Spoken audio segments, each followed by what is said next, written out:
Welcome to Sleepy Harbor. Settle in wherever you are.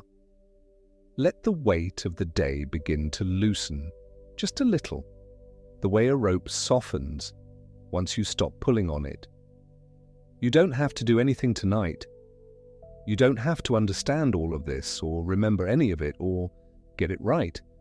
You can simply lie here and listen and let the sound of these words be something to drift down into. There is nothing to figure out. There is nowhere else you need to be.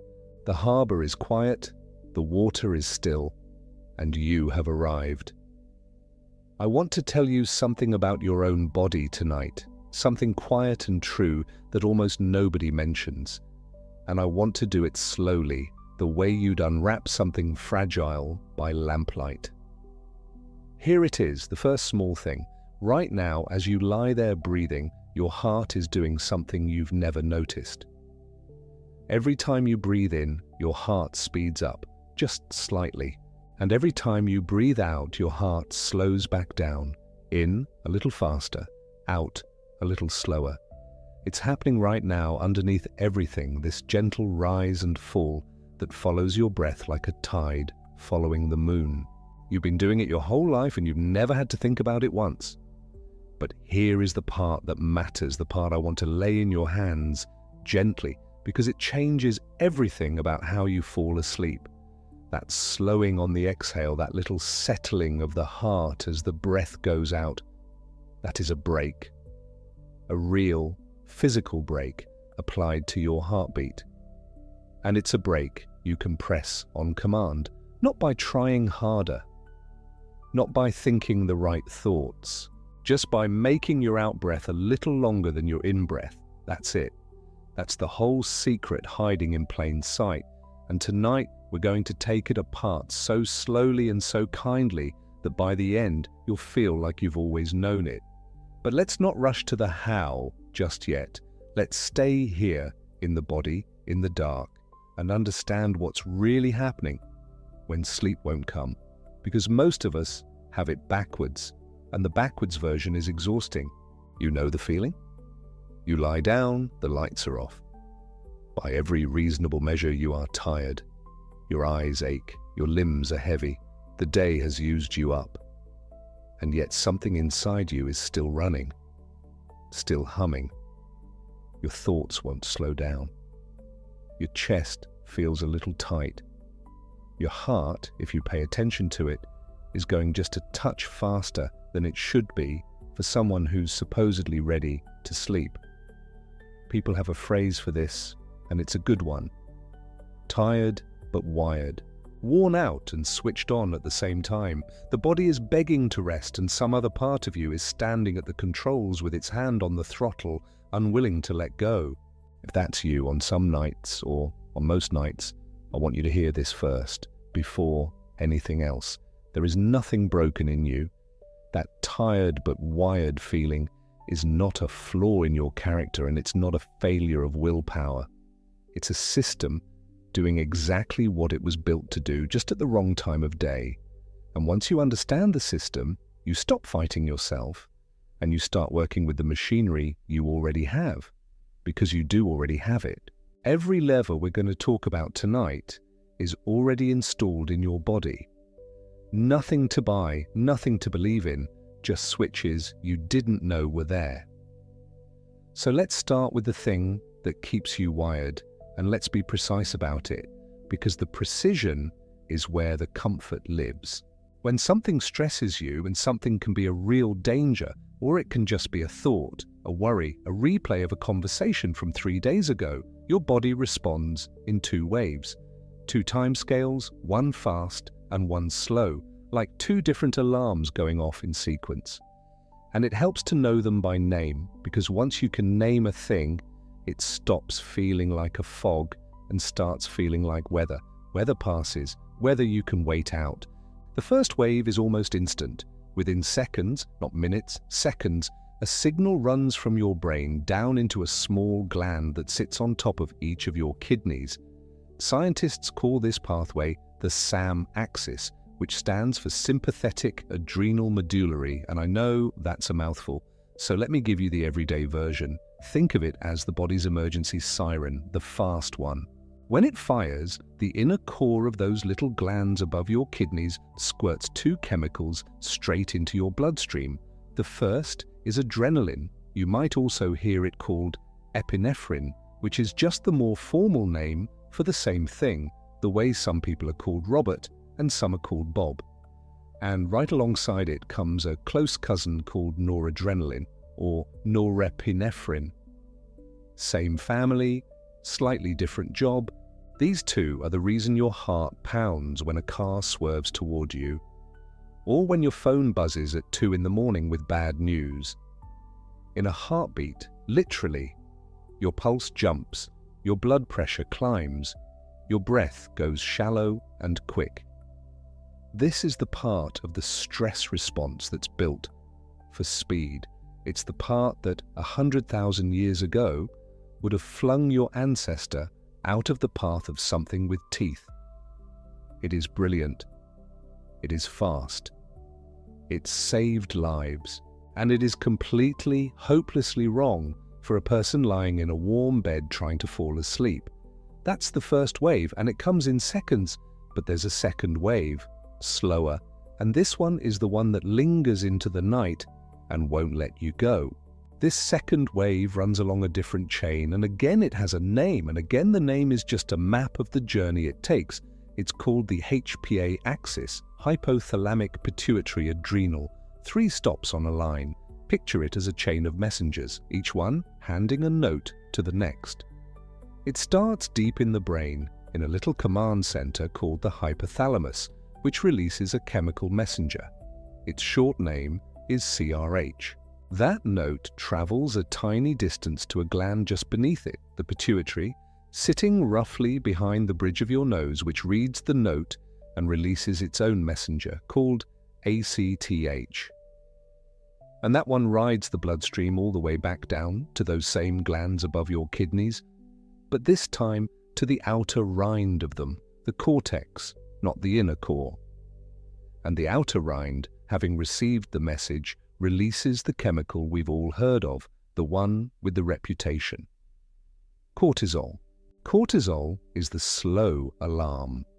Where adrenaline arrives in seconds, cortisol takes its time. It climbs and climbs and doesn't reach its peak until roughly 15 to 30 minutes after the thing that upset you. 15 to 30 minutes. Just sit with that for a moment because it explains so much. It means that the worry that crossed your mind right as your head hit the pillow can still be raising a chemical tide in your blood half an hour later, long after you've forgotten you even had the thought.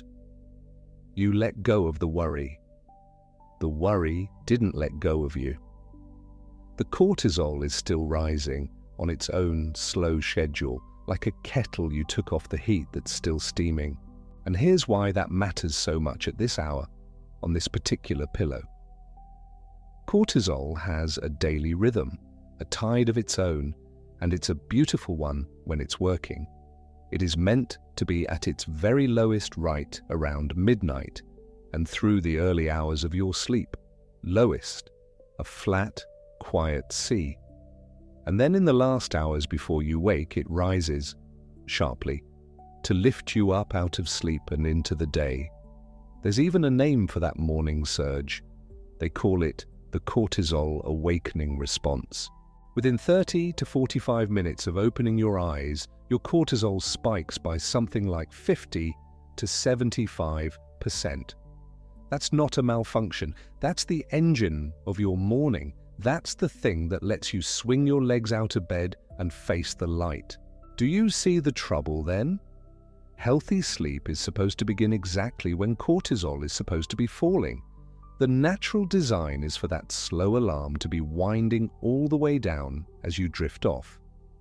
But if you carry the day's stress into the dark with you, if the worries are still arriving, still firing off little CRH notes, still sending cortisol climbing, then you've got a chemical pushing you toward alertness at the precise moment your biology is trying to lower you into rest.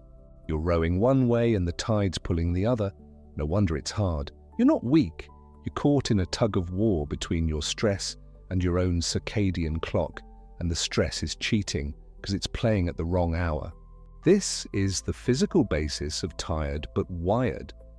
Cortisol's whole job, in part, is to keep you alert and vigilant, to keep a little sugar in your blood ready to burn, to keep you scanning the horizon. Elevated cortisol at night is linked with taking longer to fall asleep. The scientists call that stretch of time sleep latency, just a fancy phrase for the gap between lights out and gone. And it's linked with sleep that breaks apart more easily into fragments through the night. So the feeling has a face now.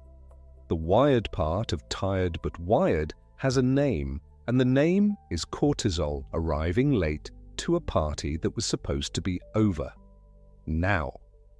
Here is where almost everyone goes wrong, and I want to walk you off this particular cliff very gently, because it's the cliff I want you to stop walking off night after night. When we feel wired and we want to sleep, what do we try to do? We try to add calm, we try to summon it, we tell ourselves to relax, we squeeze our eyes shut and instruct our minds to be peaceful.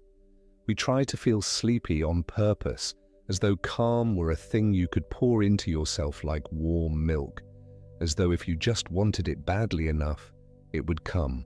But sleep doesn't work like that.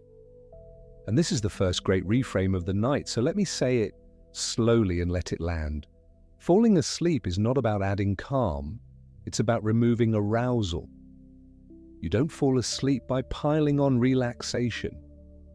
You fall asleep by taking something away, say, by letting the activation drain out of the system.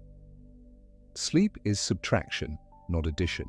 Read that again in your mind if you like. It's subtraction. The reason it matters so much is that it completely changes the task in front of you. If sleep were addition, then a restless night would be your fault for not generating enough peace, and you could lie there feeling like you'd failed at producing a feeling.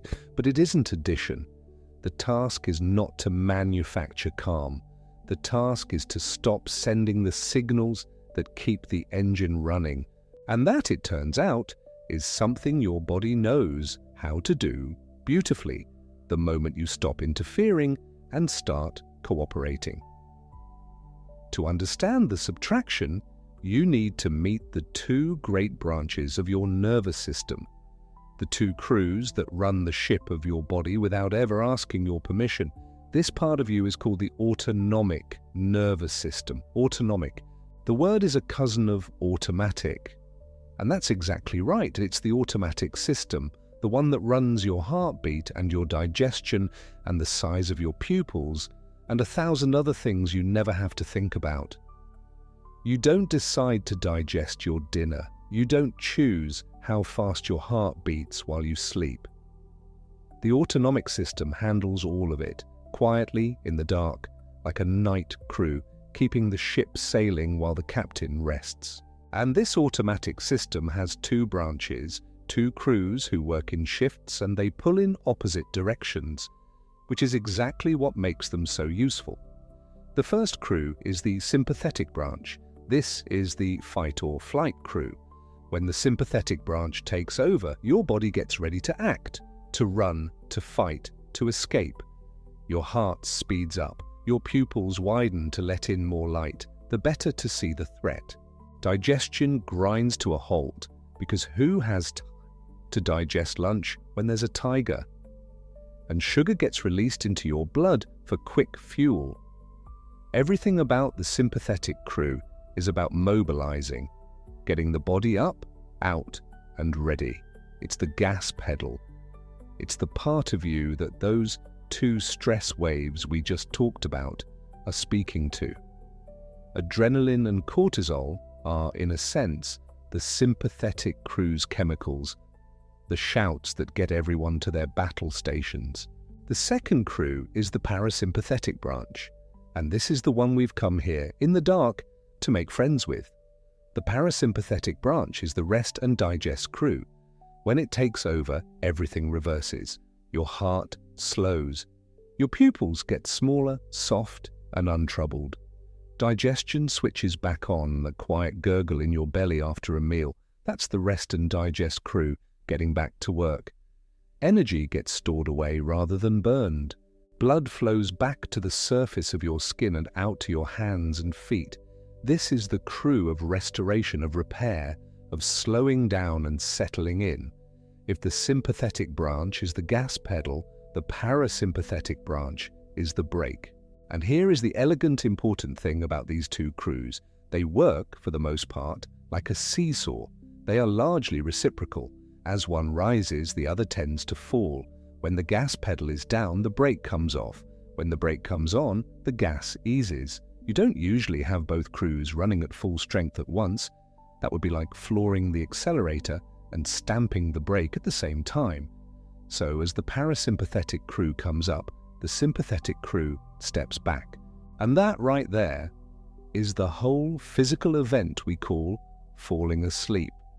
Because sleep onset, in the actual moment of tipping over the edge into sleep, requires a shift.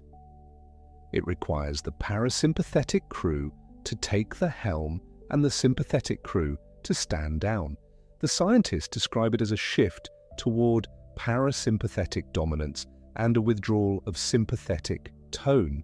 And I love that word, withdrawal, because it tells you the truth so plainly. Sympathetic tone is the activation, the readiness, the gas.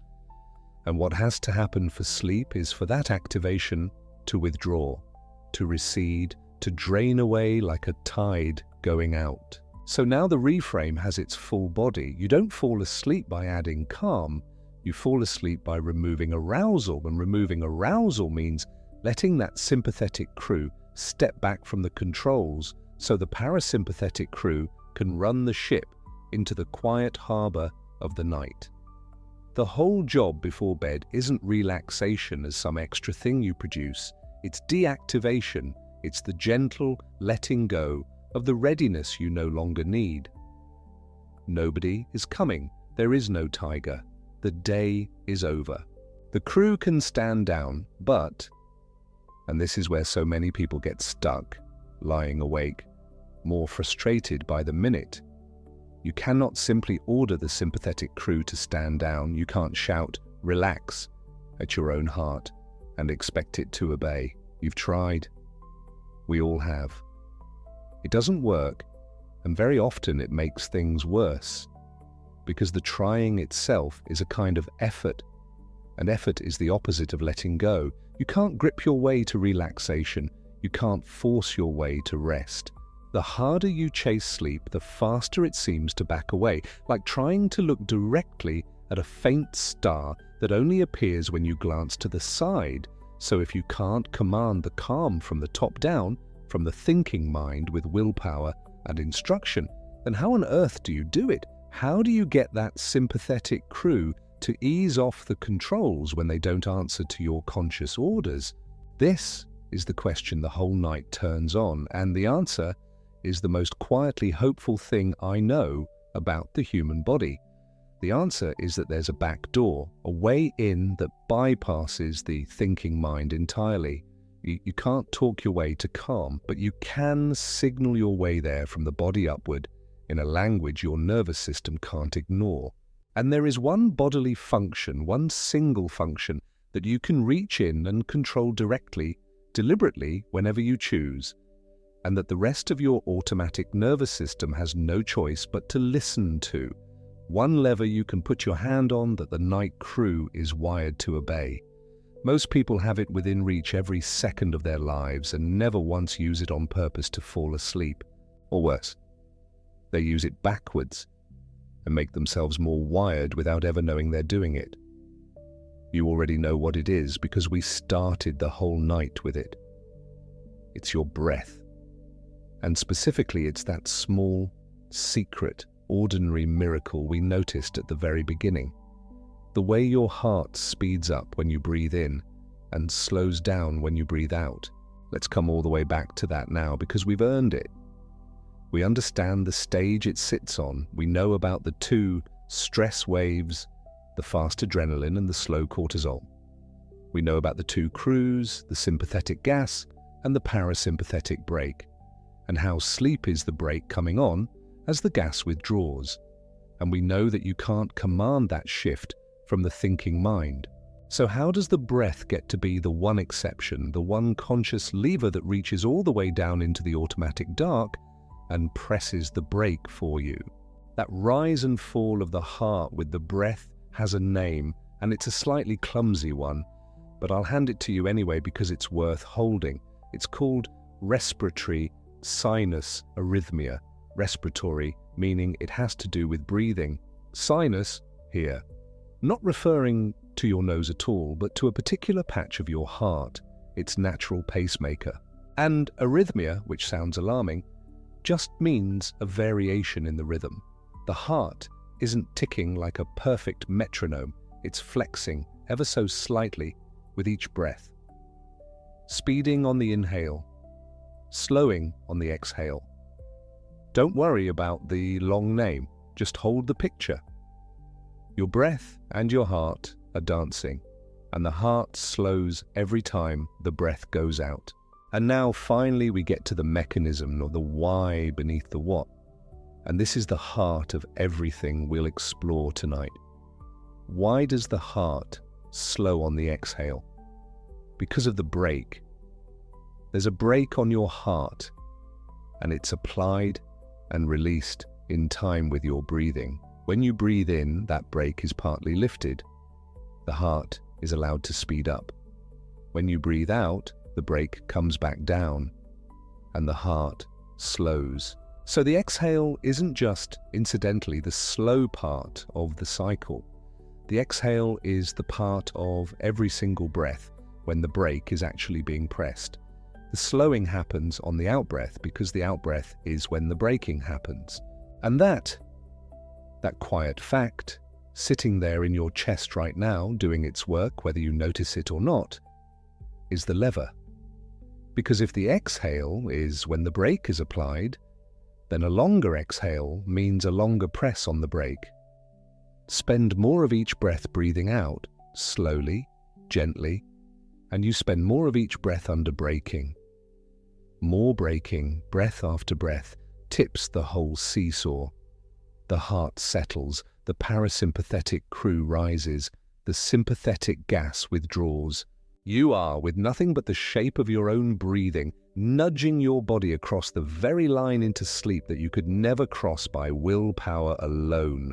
This is why every grandmother and every wise old voice that ever told you to take a deep breath was half right and half missing the point. It was never really about the depth. It was about the out-breath. It was about the slow, long exhale and the brake that rides on it. And this is why so many anxious people breathe themselves, without knowing it, in exactly the wrong direction. Quick, shallow, top-heavy breaths, all gasping inhale and barely any exhale, which is the breathing pattern of someone running from danger. They press the gas over and over and wonder why they can't calm down. The lever was in their hands the whole time, and they were pushing it the wrong way. So here is the open loop I want to leave you holding as we move deeper into the dark. The thread will follow through everything that comes next. There is one function in your whole body that you can consciously control and that your automatic nervous system cannot ignore. It is the breath, and the breath reaches the brake on your heart through this dance we just named, this slowing on the exhale. But the breath is only the first lever. It's the doorway. Behind it lies the actual highway that carries the signal. A single great nerve that wanders from your brainstem all the way down to your heart and your lungs and your gut. A nerve that, as you're about to discover, spends most of its life doing the exact opposite of what you'd assume. It isn't mostly sending commands down from your brain. It's mostly listening, carrying news up from your body to your brain, far, far more than the other way around. And once you understand which direction that traffic actually flows, you'll finally understand why you can never think your way to sleep, but you can always feel your way there. We'll follow that nerve next. For now, just lie here and notice your own breath going out. Long and slow and unhurried.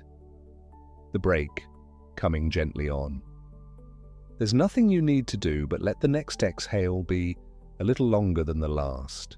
Before we follow that nerve, let's name the thing we keep circling, because naming it changes how you hold it.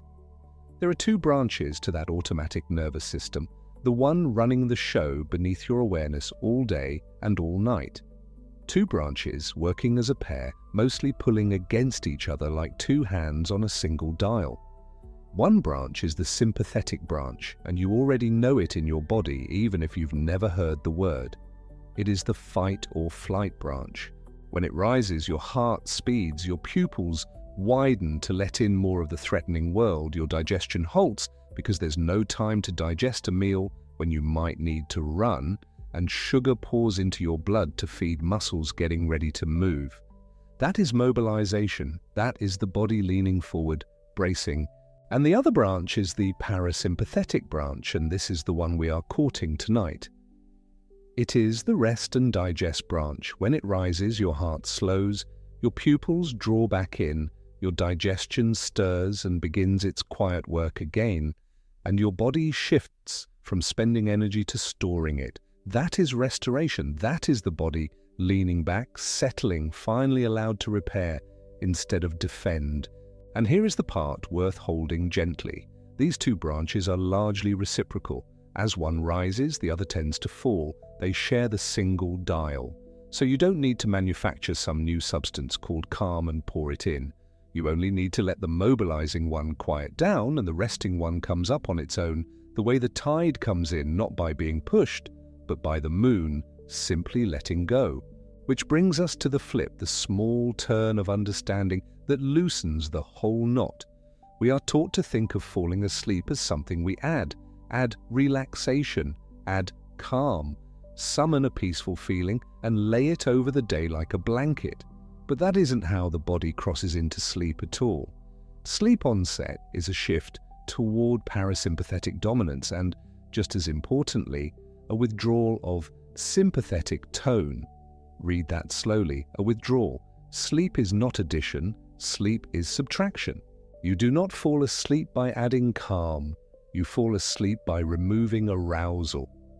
Sit inside that for a moment here in the dark, because it rearranges everything that comes after it. All the striving you've done on the bad nights, the trying to feel sleepy, the reaching for some serene state that won't come, was effort spent in the wrong direction. You were trying to add something. The body was only ever waiting for you to take something away. The work is not to build calm. The work is to let the fight or flight branch set down what it's been carrying. And when it does, the rest and digest branch rises to meet you with no effort at all. Now you might be lying there thinking, but I don't feel mobilized. I'm exhausted. I've been exhausted for hours, and yet sleep won't come. There's a name for that particular cruelty and a real mechanism underneath it. And I think once you see it, you'll recognize yourself in it completely. Tired but wired, bone tired and somehow still switched on. It feels like a contradiction. It isn't. It's two clocks running at once. Because when something stresses the body, the response doesn't arrive all in one piece. It arrives on two different time scales, like two messengers leaving at the same moment but traveling at very different speeds. The fast messenger goes first. Within seconds, the sympathetic branch signals a gland sitting just above your kidneys, the adrenal medulla, to release adrenaline, which the textbooks also call epinephrine, along with its companion noradrenaline. And those flood through you and spike your heart rate and your blood pressure almost instantly. That's the jolt you feel the moment something goes wrong, the surge that arrives before you've even finished the thought. That whole fast arm has a name. It's called the SAM axis, the sympathetic adrenal medullary axis, and its currency is speed. But there's a second messenger, and this one is slow, and this one is the reason you're still awake at midnight when the thing that upset you happened hours ago. This slow arm is the HPA axis, the hypothalamic pituitary adrenal axis. And it doesn't move in seconds, it moves in minutes through a small chain of signals. A region deep in your brain releases something called CRH. The CRH tells a small gland just below it, the pituitary, to release ACTH. And the ACTH travels down through the blood to the outer layer of those same adrenal glands and tells them to release the slow hormone, the famous one, cortisol. And cortisol does not peak right away. It builds. It rises and rises and reaches its peak roughly 15 to 30 minutes after the stressor, and then it lingers in your bloodstream long after, like a fire that keeps the room warm long after you've stopped feeding it. So picture the evening you've actually lived. Something tightened you at dinner, or you read something on your phone you wish you hadn't, or a worry surfaced while you were brushing your teeth. The fast jolt came and went, but the slow hormone kept climbing in the background, and it's still up there now, quietly doing the one thing it was built to do, keeping you alert, keeping you vigilant, mobilizing sugar, holding you ready for a threat that has long since passed. That is the tired but wired feeling made of real chemistry. Your mind has run out of fuel and wants nothing more than to stop. But your bloodstream is still carrying a hormone whose entire purpose is to keep you watchful. The exhaustion is real. The wiredness is real. They're just being produced by two different systems that haven't finished talking to each other. You are not broken for feeling both at once. You're a person whose slow messenger is still on the road. And here is where the thread we've been following draws tight, the loop I asked you to hold a few breaths ago, because you cannot reason with cortisol. You cannot decide it down.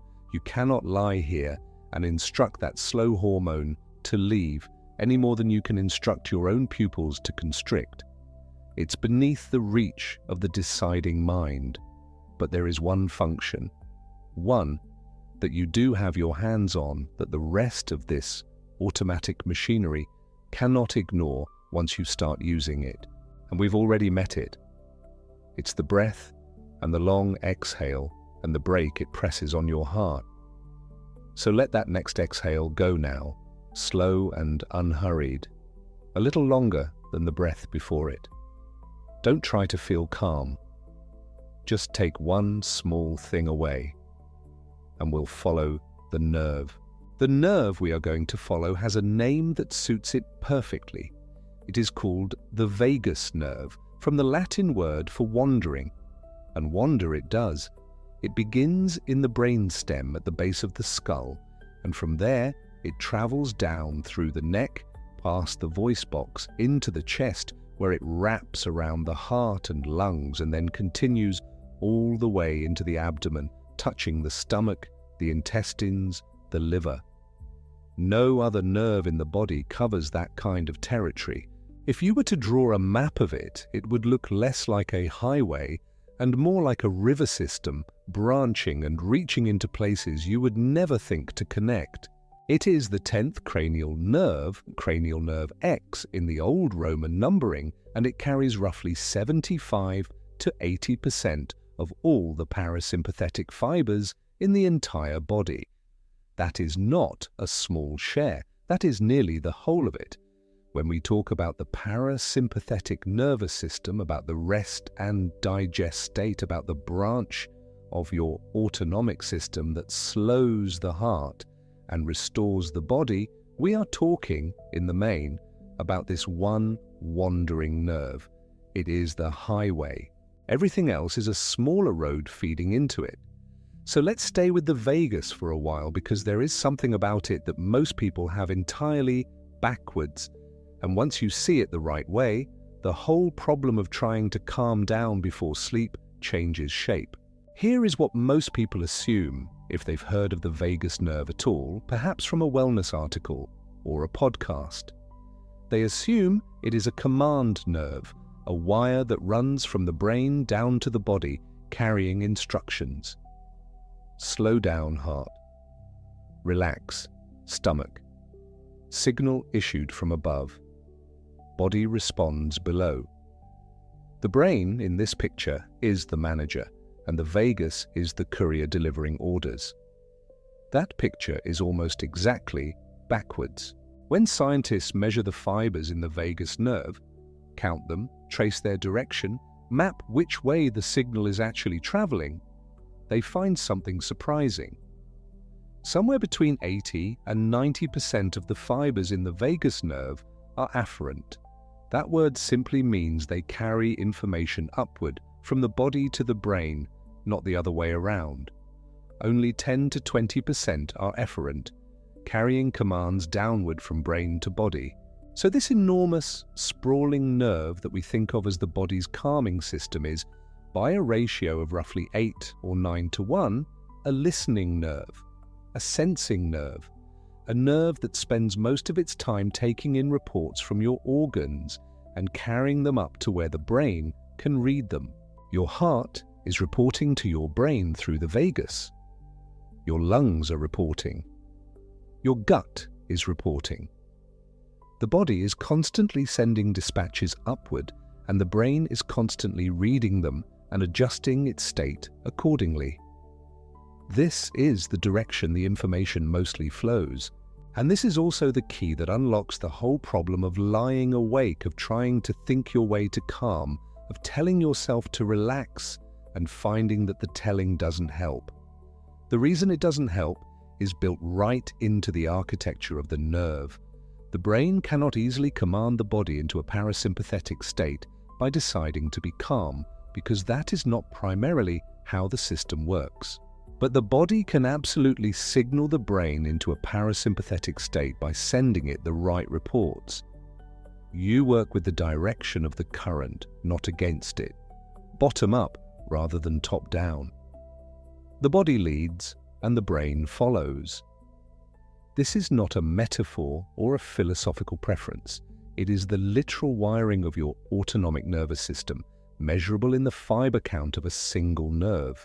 Now, one of the most important things the vagus nerve does on the efferent side, on the smaller brain-to-body portion, is release a molecule called acetylcholine directly onto the heart.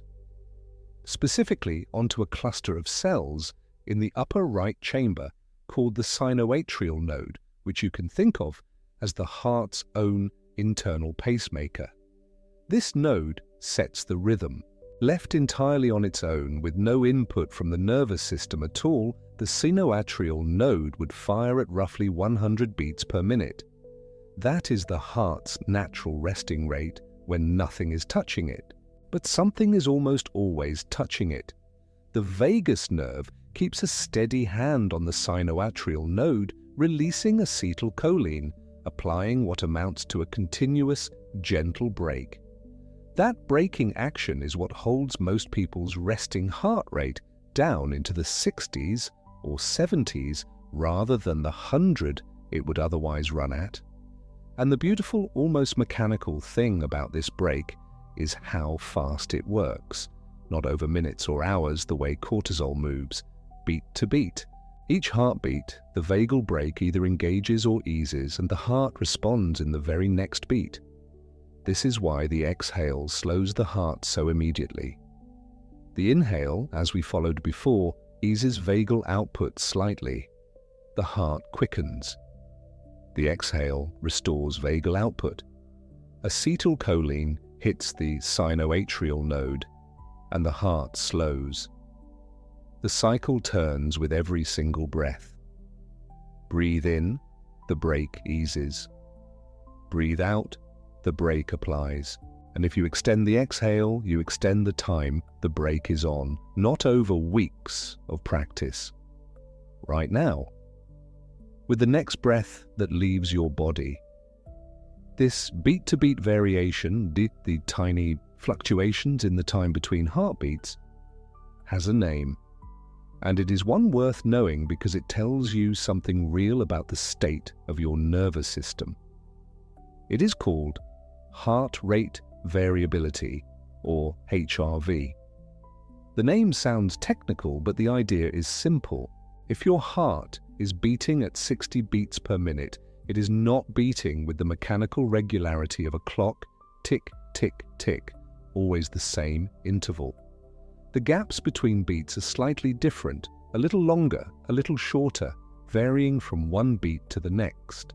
That variation, those small fluctuations, is heart rate variability.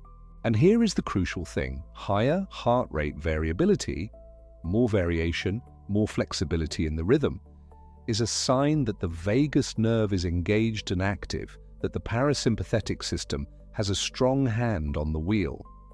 The nerve is doing its job, applying and easing the brake dynamically as each breath comes and goes. Lower heart rate variability, a more rigid and monotonous rhythm with less variation, tends to indicate that sympathetic drive is dominant, that the brake is not being applied flexibly, that the system is running in a kind of locked, high-alert mode. Heart rate variability is, in this sense, a measurable score of vagal tone, a real number that reflects something real about which branch of your autonomic nervous system is presently in charge. And you can feel the difference even without measuring it. The tightness across the chest, the heart that feels like it is working slightly harder than it needs to, the sense of being braced, that is the low variability state, sympathetic and wary. The looseness, the feeling of the body settling into itself, the breath that seems to find more room, that tends toward the higher variability, parasympathetically engaged state. It is not a feeling you add, it is a state the system shifts into when the signals flowing up through the vagus give it sufficient reason to do so. And that brings us to the place where all of these threads meet, the place in the brainstem where those vagal signals arrive and are read. Deep in the brainstem, at the level of the medulla, there is a structure called the nucleus tractus solitarius. The full name translates roughly to nucleus of the solitary tract, which is a rather lonely-sounding name for something so important. It is one of the main receiving stations for afferent signals coming up through the vagus. Heart rate, blood pressure, the chemical state of the blood, the stretch of the lungs, the fullness of the stomach, all of this information streams in here, constantly, forming a picture of the body's current state. The nucleus tractus solitarius does not work alone. It talks to other brainstem structures, to regions that regulate heart rate and breathing, and it feeds signals upward into a region of the brain called the insular cortex. The insular cortex sits tucked inside the brain and is one of the key areas involved in what scientists call interoception, the brain's ongoing perception of the state of the body itself, not sight or sound or smell. The inner sense, how the gut feels, whether the heart is racing or quiet, whether the muscles are tense or loose, whether the breath is shallow or deep and slow. The insular cortex takes all of this and contributes to something that, in experiential terms, you know simply as how you feel right now. That sense of ease or unease, safety or threat that has no obvious object in the external world but is nonetheless completely real and very powerful. It is being generated in large part by what your body's interior is reporting to your brain through these pathways. And this is the key to why you cannot think your way to sleep. When you lie down and try to command yourself calm, the thinking mind, the cortex, the planning and reasoning parts of the brain does not have a direct, reliable line to the nucleus tractus solitarius. It cannot simply overwrite the interoceptive picture being assembled from real-time body signals. The brainstem reads what the body is actually doing. If the heart is fast, if the breath is shallow, if the muscles are braced, those signals arrive in the nucleus tractus solitarius and the insular cortex, and they say, not safe, not settled, not time to sleep. The brainstem does not care that you have decided to relax. It reads the body, not the decision. And here is the trap that so many people fall into, something that sleep researchers and clinicians working in cognitive behavioral therapy for insomnia have documented carefully. The act of trying hard to sleep, of monitoring yourself for signs of drowsiness, of willing the mind to quiet, often raises arousal rather than lowering it. The effort itself becomes a stressor. The worry about not sleeping is a cognitive load that engages the thinking brain, and the thinking brain, under load, tips the autonomic balance toward sympathetic. You lie there trying harder and harder, and the trying is part of what keeps you awake. You cannot suppress your way to sleep. The paradox is real and it is wired in. But the body can talk the brain into sleep, and the body has roots that bypass the anxious, conscious mind entirely. A slow breath is one of them. Not because slowness is vaguely soothing, because a slow breath changes the pressure in the chest, stretches the tissues around the heart and the great vessels, and fires the baroreceptors, pressure sensors in the walls of the carotid arteries in your neck and in the aortic arch, the large vessel leaving your heart. These baroreceptors feed signals through the vagus and related nerves up to the brainstem, and when they fire with the pattern of slow, deep breathing, the brainstem responds by increasing vagal output and reducing sympathetic output. Heart rate falls, blood pressure eases. The body begins to send the nucleus tractus solitarius a different report. The interoceptive picture shifts, and the brain, reading a calmer body, begins to permit what it would not permit before. A tense muscle group sends the brainstem a quiet, continuous signal that something is being held ready. A warm, loose, heavy set of relaxed muscles sends a different signal. A fast, shallow breath and a slow, full one speak entirely different languages to the same brainstem structure, and the brainstem responds accordingly. None of this requires you to believe it. None of it requires you to feel calm first, or to successfully clear your mind, or to achieve any particular mental state. The physical signals work whether the thinking mind has quieted or not. You can be running a loop of tomorrow's anxieties while also, at the same time, exhaling slowly enough that the vagal brake is applying on your heart, the baroreceptors are firing, and the nucleus tractus solitarius is receiving a body state report that points toward safety and rest. The bottom-up route does not ask for the top-down mind's cooperation.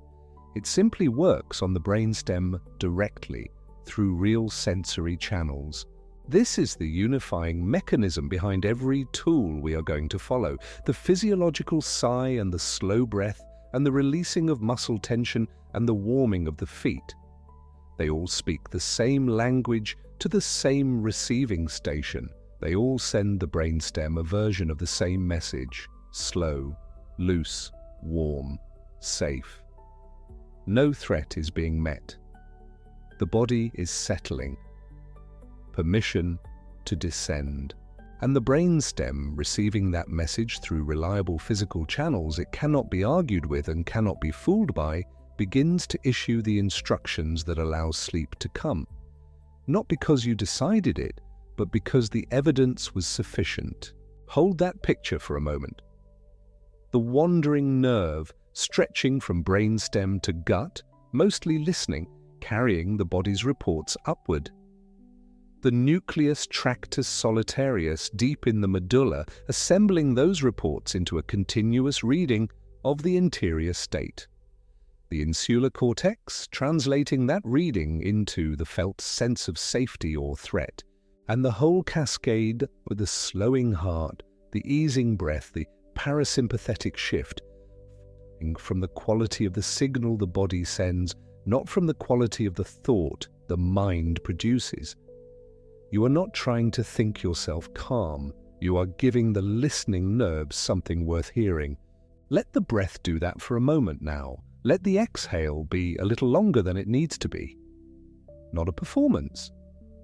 Just the real mechanical engagement of the vagal brake, right there on the sinoatrial node, beat by beat, exactly as it is designed to work. There is a word that comes up in this science, one that is worth naming and then letting settle quietly, because it does a kind of double work. Interoception. The word means simply perception of the interior, the brain's ongoing sensing of the body from the inside. Not the 5 outward-facing senses, this inward-facing one. The sense that tells you your heart has picked up, or that your stomach is tight, or that something in your chest has released. It is a real sensory system with real pathways and real neural real estate, particularly in that insular cortex tucked inside the brain. The reason interoception matters for sleep is this. The brain doesn't just receive body signals and then passively allow the body to determine its state. The brain also predicts. It builds a model of the body's current condition and uses that model to regulate its own level of arousal. If the predictive model says the body is safe and settled, arousal comes down. If the model says threat or effort, arousal stays up. And the predictive model is updated moment by what the afferent signals actually report. So when you change the body, we slow the breath, release the muscle, warm the feet, you are not just producing a pleasant physical sensation, you are feeding the brain's predictive model updated information. You are revising the interoceptive picture. The brain, a great believer in its own models and deeply attentive to the evidence coming through the vagus and the related sensory pathways, updates its arousal setting accordingly. This is why changes that seem small, one slower exhale, one deliberately released shoulder, can have effects that feel disproportionate to their size. They are not small changes to the nervous system. They are real revisions to the data the brain is using to decide how alert to be. Each one is a data point. Each one shifts the model slightly toward the picture of a body at rest. And the brain, being the deeply predictive, evidence-driven system it is, follows the data. It also helps to understand something about the relationship between the vagus nerve and the sense of threat itself. How quickly it can update versus how slowly cortisol moves, which we followed earlier. The vagal system operates on the timescale of heartbeats, of single breaths. It can shift within seconds. Cortisol, once released, has to clear from the bloodstream over a much longer arc. But the vagal signal can begin recalibrating the brainstem's arousal reading almost immediately, even while cortisol is still circulating. The two systems are not on the same clock, but you do not have to wait for cortisol to fall on its own before the vagal pathway begins to do its work. They can run in parallel. The slow hormone fades in its own time, while the fast nerve begins sending a different message right now. That gap, the cortisol, still present in the blood, the vagal brake already beginning to engage, is what the wind down is designed to fill. Not to rush the clearance of the slow hormone, which you cannot do, but to keep the brainstem receiving body state evidence that points towards safety and rest, while the chemistry catches up on its own slower schedule. The body's listening nerve is already listening. It never stops. What you can change in this moment is what it hears. So now you know the highway, you know the direction the signal mostly travels, you know the receiving station in the brainstem, and you know why changing the body directly is the fastest and most reliable route to changing the brain's arousal level. The decision cannot do this, the breath can, the muscles can, the temperature of your hands and feet can, the quality of the air moving through your nose can. Each of them speaks directly to a system that the deciding mind cannot reach by deciding. And there is one more thing worth holding as we follow this nerve a little further. Something that touches the feeling of heaviness, of sinking, that good sleep brings at the edges. When the vagal system is engaged, when the parasympathetic branch has taken the wheel, there is a characteristic pattern of signals moving through the interoceptive pathways that the brain associates with safety and restoration. The heart is slower. The breath is fuller and less frequent. The muscles, and this will become very important when we follow the body into its next territory, the muscles are quieter. The proprioceptive signals from the muscle spindles, the tiny sensors woven through every muscle that report on its state of contraction and readiness, are sending fewer alerts. The sensory traffic is lower, And the brain reads this quieter traffic not as emptiness or absence, but as a recognizable state. A state it associates through deep biological learning with the conditions under which sleep is safe and appropriate. Slower sensory traffic through the vagal and proprioceptive pathways is part of what the brain uses to gauge whether it should allow consciousness to release its grip. Less traffic means less to monitor. Less to monitor means less reason to stay on guard. And the reduction in guard is the thing we call falling asleep. You cannot command the traffic to stop, but you can slow it deliberately through the body you inhabit, through the breath that is moving in you right now, and the muscles that are or are not holding something they don't need to hold. The nerve is wandering, as it always has, from the brainstem down through the chest and into the gut, carrying its dispatches upward. Right now, in this moment, as you breathe and as you listen, it is carrying a report about you, about the state of your heart and your lungs and whatever your body is doing in this particular instant. You can influence what that report says. That is the whole point. That has always been the whole point. Not calm as a feeling to be summoned, calm as a signal to be sent. Let the exhale go long. Let the shoulders find their natural weight. Let there be a beat of stillness at the end of the breath before the next one comes. The nucleus tractus solitarius is reading all of it. It has no choice but to read all of it. That is what it is built for. And as it reads the slowing, the loosening, the warmth beginning to gather in the hands, it assembles its picture and sends it upward, and the insular cortex receives it, and the sense of what is safe and what is threatened shifts incrementally and measurably in the direction of rest. The vagus nerve has heard what you've given it, and it is answering. Take a slow breath now. Breathe in gently through the nose, letting the belly soften and rise, and then let the exhale come out a little longer than the inhale. Not a performance, not a technique you are executing correctly or incorrectly. Just the simple mechanical truth of the brake engaging on the sinoatrial node, releasing acetylcholine, slowing the heart by a beat or two or three.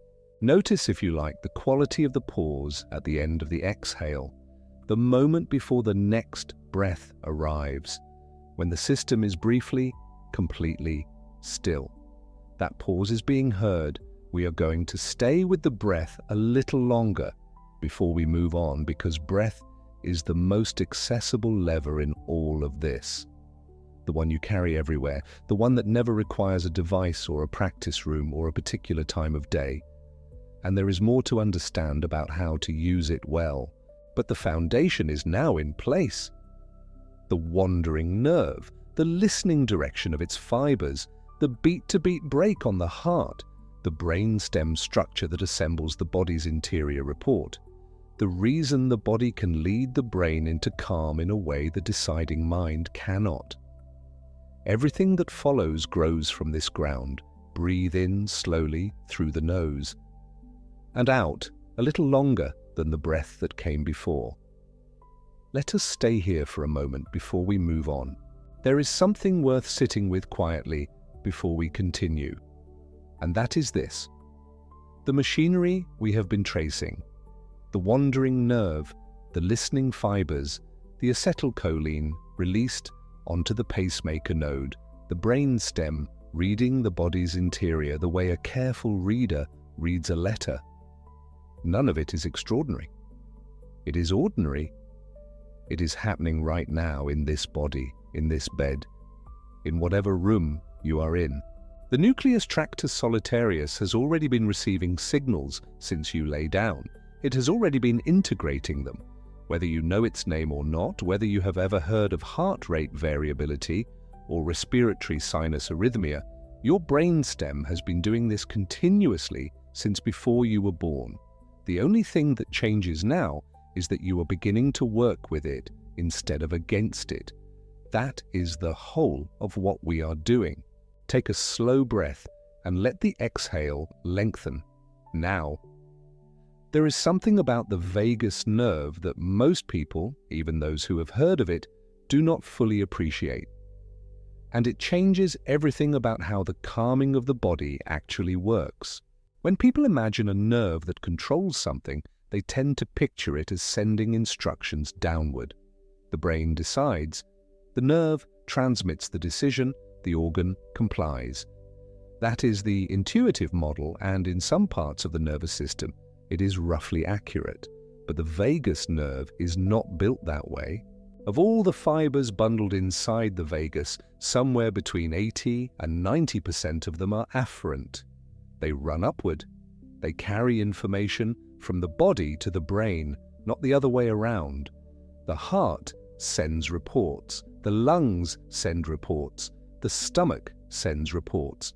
The gut, the diaphragm, the larynx, the liver, all of them are continuously transmitting, and the vagus is the cable along which most of that transmission travels, arriving at the brainstem, arriving at the nucleus tractus solitarius, arriving at the insular cortex, where the body's interior state becomes something like a felt sense.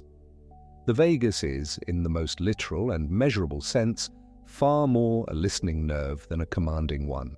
And this single fact contains within it the reason that the instruction you give yourself at night, calm down, stop thinking, just sleep, almost never works. Because the brain is downstream of the body more than it is upstream of it. The brainstem is not waiting for a decision from higher up.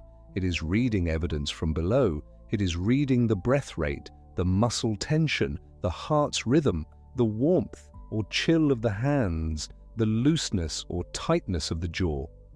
From all of this evidence, it assembles its answer to a question it is always asking in every waking and sleeping moment. Is this safe? When the evidence says fast, tense, cold, braced, it answers accordingly.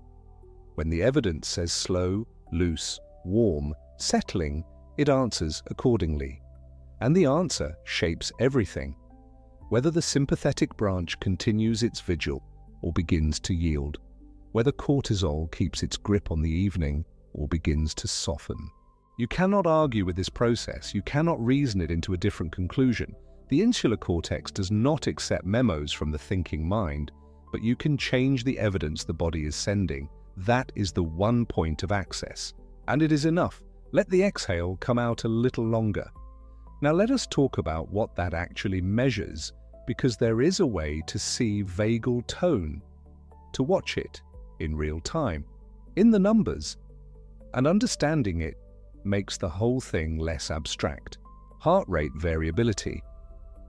The phrase sounds clinical, but the thing it names is simple.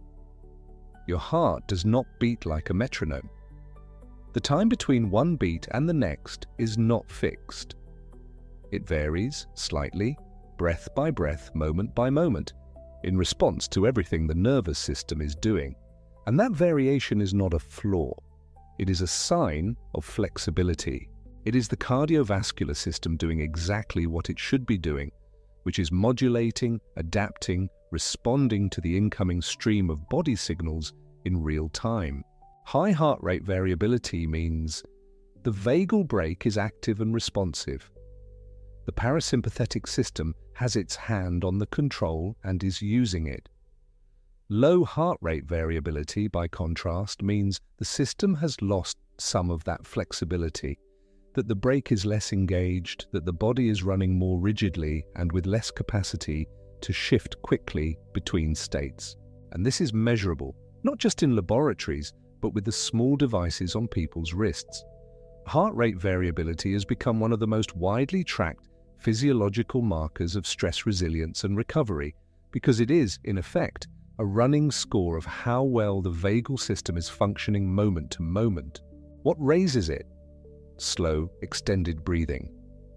Warmth in the hands and feet. Relaxed muscles. A quiet body telling the brainstem, nothing is wrong here. I am settled. The environment is safe. What lowers it? Fast, shallow breathing. Tension held in the shoulders, the jaw, the belly. Cold extremities. A body sending urgent signals upward. This is why the breath matters so much. Breathe in and the heart rate climbs a little. The vagal output to the sinoatrial node is briefly reduced during the inhale, the brake lifts, the heart steps forward. Breathe out and the heart rate falls. The vagal output resumes, acetylcholine arrives at the pacemaker, the brake descends, the heart eases back.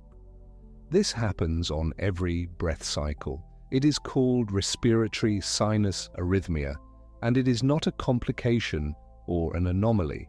It is the breath and the heart doing what they are designed to do together. Extend the exhale, and you spend more of each breath cycle under that braking action. The mathematics of it are simple. Longer exhale relative to the inhale means more time with the vagal brake applied, means lower average heart rate, means stronger parasympathetic signal arriving at the brainstem, means the nucleus tractus solitarius receiving evidence, breath by breath, that the danger has passed. Breathe in now, gently, through the nose if you can. Let the belly soften and rise. And out. Longer. Just a little longer. Let it extend past the point where you'd normally begin the next inhale, not forcing it, not holding the air out. Just allowing the exhale to finish completely, to let the lungs empty a little more fully before the next breath arrives on its own. That extension is the lever. Everything else we have talked about, the wandering nerve, the 80 to 90% of fibers running upward, the acetylcholine on the sinoatrial node, the brainstem reading the body's interior state. All of it is the machinery behind what you are doing right now with this breath. The thinking mind cannot command the brainstem to stand down, but the body can. And the breath is the one place where the voluntary and the involuntary meet.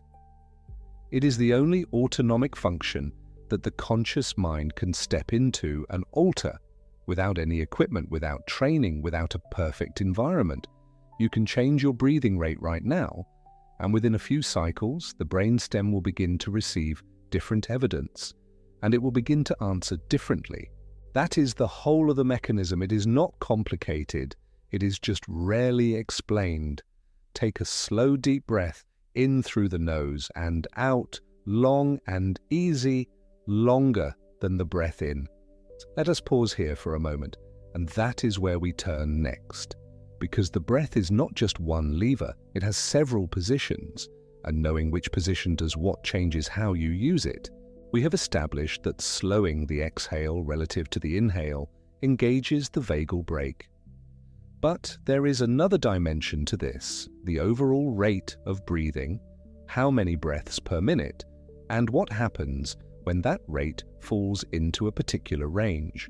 Most people at rest breathe somewhere between 12 and 20 times per minute. That is a wide band, and most of it sits well above a threshold that researchers have found to be remarkable. When the breathing rate slows to roughly 5 to 6 breaths per minute, that is, one complete breath cycle every 10 to 12 seconds, something shifts in the whole system simultaneously, not just the heart rate, not just the vagus, everything at once. This is called resonance frequency breathing, and it earns that word, resonance, honestly. Think of the way a plucked guitar string vibrates at its own natural frequency, and how, when a second string is tuned to match it, the two fall into a shared oscillation, the air between them almost humming with agreement. The cardiovascular system has a natural oscillation of its own, a gentle wave in blood pressure that cycles roughly every 10 seconds, and at 5 to 6 breaths per minute, your breathing falls into sync with that blood pressure wave.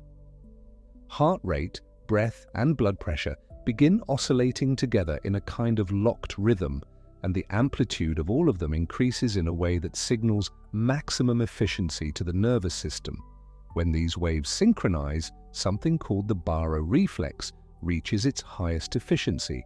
The baroreflex is the body's blood pressure regulation system, and it runs through a set of pressure-sensitive structures called baroreceptors. small mechanical sensors embedded in the walls of the carotid sinus, a widened section of the carotid artery in the neck, and in the aortic arch, the great curved vessel leaving the heart. These baroreceptors are constantly measuring the stretch in the artery walls, which tells them how much pressure the blood is exerting. When pressure rises, they signal the brainstem to slow the heart and dilate blood vessels. When pressure falls, they release that brake and allow the heart to speed up. During slow, deep breathing, the pressure in your chest changes with each breath, falling on the inhale, rising on the exhale. And these pressure swings stretch and release the baroreceptors in a rhythmic, wave-like motion. At the resonance frequency, the timing of those stretches perfectly matches the timing of the blood pressure wave, so every breath amplifies the baroreflex signal instead of running against it or past it at the wrong moment. The result is that the brainstem receives a strong, regular, powerful signal through the baroreceptor pathway to raise vagal output and reduce sympathetic output. Heart rate variability climbs. The parasympathetic system strengthens its hold. The whole cardiovascular system becomes more responsive and more settled at once, 5 to 6 breaths per minute. Not 10, not 15, 5 to 6. You can feel this if you try it now or tonight, lying in the dark. A breath in through the nose for a slow count of 5.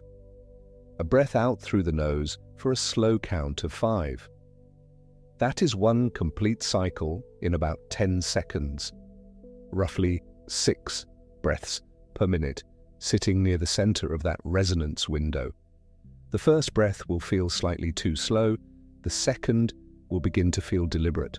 By the third or fourth, something in the body usually starts to settle, not because you have told it to, but because the baroreceptors are now sending the brainstem a clear and repeated signal that the system is stable. You are not deciding to be calm. The brainstem is receiving evidence and acting accordingly. There is no perfect number. 5 breaths per minute works for some people, 6 for others. The resonance frequency varies slightly between individuals, partly by body size.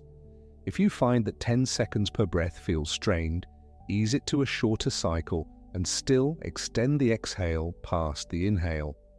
The fundamental principle, longer out, slower overall, holds at any rate below your anxious default.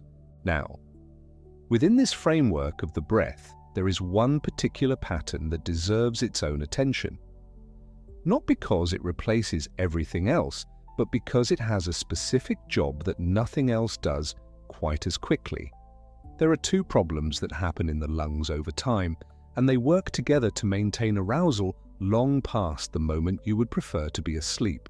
The first is that tiny air sacs deep in the lungs, called alveoli, can partially deflate or collapse during ordinary breathing, especially shallow breathing. Each alveolus is like a tiny soap bubble, and when it collapses, gas exchange across its membrane drops. The body monitors the oxygen content of the blood very closely, and when alveoli are underperforming, a low-level signal of insufficiency runs in the background, not enough to register as distress, but enough to sustain a baseline alertness. The second problem is carbon dioxide. Arousal, stress, and fast breathing all alter the balance between oxygen and carbon dioxide in the blood, and carbon dioxide in particular accumulates during periods of irregular or held breath. Carbon dioxide is not simply waste gas. It is a powerful chemical signal, and elevated CO2 in the blood triggers sensors in the brainstem that increase the drive to breathe and sustain vigilance. So, collapsed alveoli feeding insufficient gas exchange and a slightly elevated CO2 load whispering to the brainstem to stay alert. Both of these create a physiological undercurrent of arousal that you cannot resolve by telling yourself to relax, because you cannot think your way into re-inflating your alveoli or offloading dissolved gas from your blood. But you can sigh, not a sigh of resignation, though those work too. A specific, voluntary, double inhale. A first breath in through the nose, filling the lungs most of the way. Then before beginning the exhale, a second, shorter sniff stacked on top of the first, pressing the lungs just a little fuller, stretching the alveoli back open, and then a long, slow, full exhale through the mouth or the nose, letting all of it out, unhurried, taking longer than you might expect. This is the physiological sigh. Researchers at Stanford, working in a 2023 study associated with the Huberman and Spiegel laboratory, investigated what they called cyclic sighing, a few minutes of repeated, deliberate physiological sighs, and compared it to other practices including meditation over a matched window of time. What they found was that cyclic sighing reduced self-reported stress, lowered resting respiratory rate, and produced mood improvements that were measurable and consistent, more than meditation did in the same time window. That is a meaningful result. Meditation has a great deal of evidence behind it for long-term well-being, but in the specific context of real-time stress reduction, lowering arousal right now in the next 2 minutes. The double inhale followed by the long exhale proved more powerful than a meditation practice of equivalent duration. Not because meditation is not valuable, but because the physiological sigh is directly targeting the two mechanical problems, collapsed alveoli and CO2 buildup, that meditation alone does not necessarily resolve. You can use this tonight. Not as a practice to maintain for 20 minutes, as a first response the moment you lie down and notice that the body has not yet received the message that the day is over. 1 or 2 or 3 physiological sighs, double inhale, then long, complete exhale, and let the body catch up. The first double inhale may feel slightly strange, a second sniff stacked on top of a full breath, pushing the lungs a little past their usual comfortable range. That strangeness is exactly what is working. The alveoli are being stretched back open. The fuller exhale that follows is longer and slower than your resting exhale because there is more air to move. And when it completes, the next breath arrives at a lower rate, a little less urgent, a little quieter. The physiological sigh is the fastest real-time lever in this entire system. File it there. Now, alongside all of this, there is a simpler structure that some people find easier to hold in their minds than the resonance frequency. It was given a name by Dr. Andrew Weil, and it follows this sequence. Inhale for 4 counts, hold for 7 counts, exhale for 8 counts. He called it the 4-7-8 breath. It is worth being clear about what makes 4-7-8 work and what does not. The specific numbers 4, 7, 8 are not magic. There is no rigorous evidence that holding for exactly 7 seconds produces a special effect that 6 or 8 would not. The 4-7-8 pattern has not been definitively validated in clinical research as superior to other slow-breathing protocols with similar features. What makes it useful is not the precise count.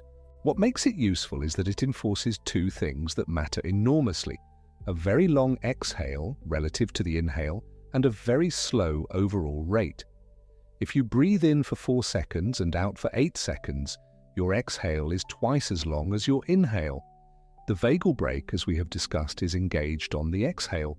A longer exhale means more of each breath cycle is spent under that braking action, and the overall cycle length of roughly 19 to 20 seconds, when you include the hold, brings your breathing rate to about 3 breaths per minute, well within the slow, parasympathetically favorable range below even the resonance window. So the 4-7-8 breath works. It works because of the exhale ratio and the slowed rate. The numbers are useful as a mental scaffold. They give the anxious mind something neutral and rhythmic to count, which occupies the cognitive loops that would otherwise be generating worry, and that occupation is itself calming. But if you find 7 seconds of breath holding uncomfortable, a simple, extended exhale, in for 4, out for 6 or 8, delivers the core mechanism without the hold. Use the structure as a scaffold. Understand the mechanism underneath it. The mechanism is the thing that will still work when you forget the exact numbers at 2 in the morning. While we are in the territory of the breath, there is one more distinction worth making, and it involves a part of the breathing system that is easy to overlook because it is also the part you use every time you smell something. The nose. There is a difference between breathing through the nose and breathing through the mouth that goes beyond comfort or cultural habit. The nasal passages do something the mouth does not. As air moves through the sinuses, it passes over tissue that produces a gas called nitric oxide. Nitric oxide, when carried down into the lungs with the inhaled air, acts on the blood vessels in the lung tissue. It causes them to dilate, to open wider, which improves the efficiency of gas exchange at the alveoli. More oxygen crossing into the blood per breath, better use of each breath volume. This is part of why nasal breathing is associated with better oxygenation even at lower breathing rates. The air is being used more efficiently, so you do not need to breathe as fast to maintain adequate oxygen levels. But there is a second effect that is perhaps more immediately relevant to what we are talking about tonight. The nasal passages add resistance to the airflow. When you breathe through the nose, the air has to travel a more complex route through smaller channels, and this natural resistance slows the breath down, not uncomfortably, just measurably. Nasal breathing tends to produce a slower respiratory rate than mouth breathing without any deliberate effort to count or pace. The architecture of the nose is, among other things, a built-in breath regulator. Slow rate, as we have established, means more time under the parasympathetic influence per minute. Nasal breathing tends to produce that slow rate automatically, and slower nasal breathing supports the resonance frequency range far more naturally than the faster, more variable breathing that tends to accompany mouth breathing. So the instruction, if you want to hold it simply, is this: breathe through your nose if you can, especially on the exhale. The breath through the nose on the way out adds resistance that prolongs the exhale slightly, reinforcing the vagal braking effect. It is a small mechanical advantage built into your anatomy that you access just by keeping the mouth gently closed. There are two more levers in this territory that are smaller but worth naming, because they are both accessible right now in the position you are most likely already in. The first is the eyes.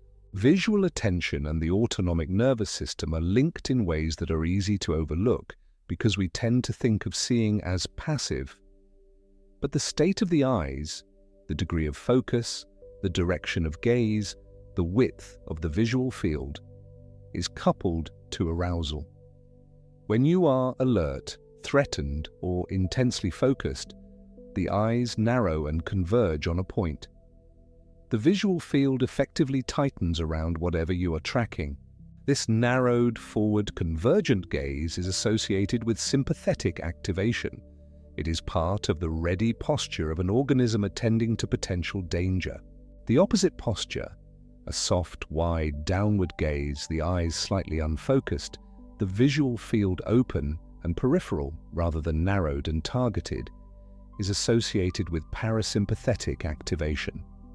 Not because the eyes themselves control the nervous system, but because the quality of visual attention reflects and feeds back into the arousal state. Relaxing the eyes downward and allowing them to lose focus is a small but real bottom-up signal. It tells the brain, through the channels that link visual and arousal systems, that there is nothing here to track, nothing to attend to urgently. You cannot see anything worthwhile right now. You are safe. Let the gaze soften. Let the eyes move gently downward, not straining, just settling. If the eyes are already closed, which they very well may be by now, notice whether there is tension behind them. A subtle effortfulness of not looking, a held quality in the muscles around the eyes. Let that go. Let the muscles around the eyes release in the same way you might release a clenched fist. Not by commanding them, but by withdrawing the effort. The second small lever is in the throat. The vagus nerve, as it wanders from the brainstem down toward the heart and the gut, passes through the throat and larynx. The muscles of the larynx and throat are partly vagally innervated, which means they have a two-way relationship with the parasympathetic system. Stimulating them can send a signal back up the vagus toward the brainstem. Humming does this, chanting does this, gargling does this, singing, even silently in the chest, does something similar. The vibration in the throat and larynx, the engagement of those vagally connected muscles, appears to send a signal upward that nudges vagal tone. The evidence here is suggestive rather than definitive. This is not the same tier of established mechanism as the exhale and heart rate relationship we have been discussing. But it is plausible, it is low risk, and many people find a low humming breath, a sustained on the exhale, to be settling in a way that ordinary silent breathing is not.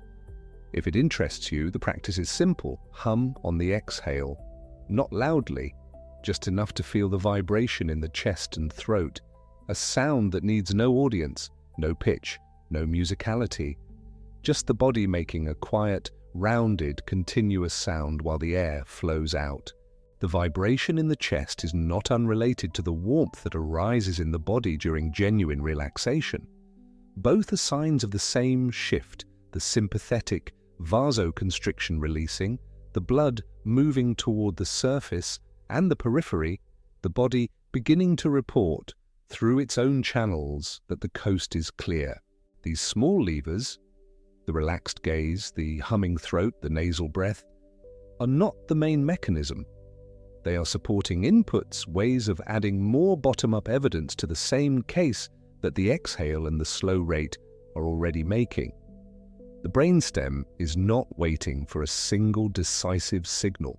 It is listening to an ongoing stream of evidence from the body, from the nucleus tractus solitarius, integrating everything that arrives through the vagal afferents and the baroreceptors and the respiratory sensors simultaneously. The more of that evidence points in the same direction. Slow breath, low rate, extended exhale, soft eyes, quiet throat, relaxed muscles, the clearer the picture becomes, and the more decisively the brainstem can begin to permit the shift. Think of it this way: the brainstem's job is not to decide whether you are safe. It has no capacity for that kind of judgment. It cannot evaluate your schedule tomorrow, or weigh the situation that has been running on a loop in your thoughts, or consider whether your concern about it is proportionate. What it can do is read the incoming evidence from the body's sensors and ask a much simpler question. Do the signals look like the signals of an organism that is under threat, or do they look like the signals of one that is not? A fast, shallow breath, tense muscles, a narrowed, focused visual field, elevated blood pressure, quick, irregular heartbeats. These all add up, in the brainstem's accounting, to the same answer: not safe. Stay alert.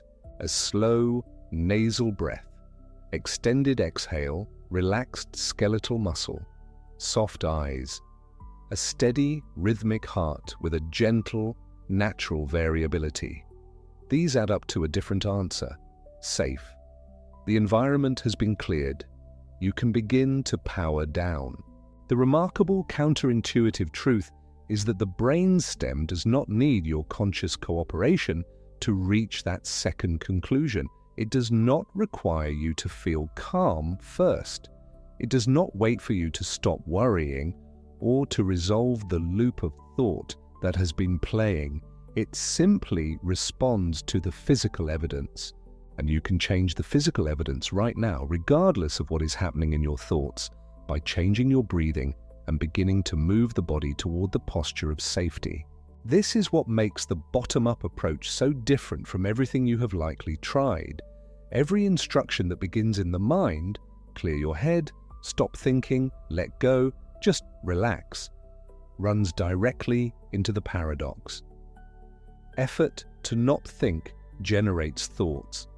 Effort to feel calm can generate anxiety about not feeling calm yet.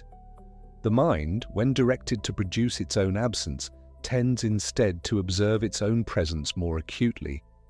This is not a personal failing. It is how directed conscious attention works. It illuminates whatever it points at. But the breath does not care what you are thinking.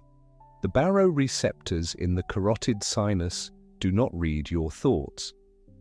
The sinoatrial node slows when acetylcholine arrives, regardless of whether the mind is quiet or running at full speed.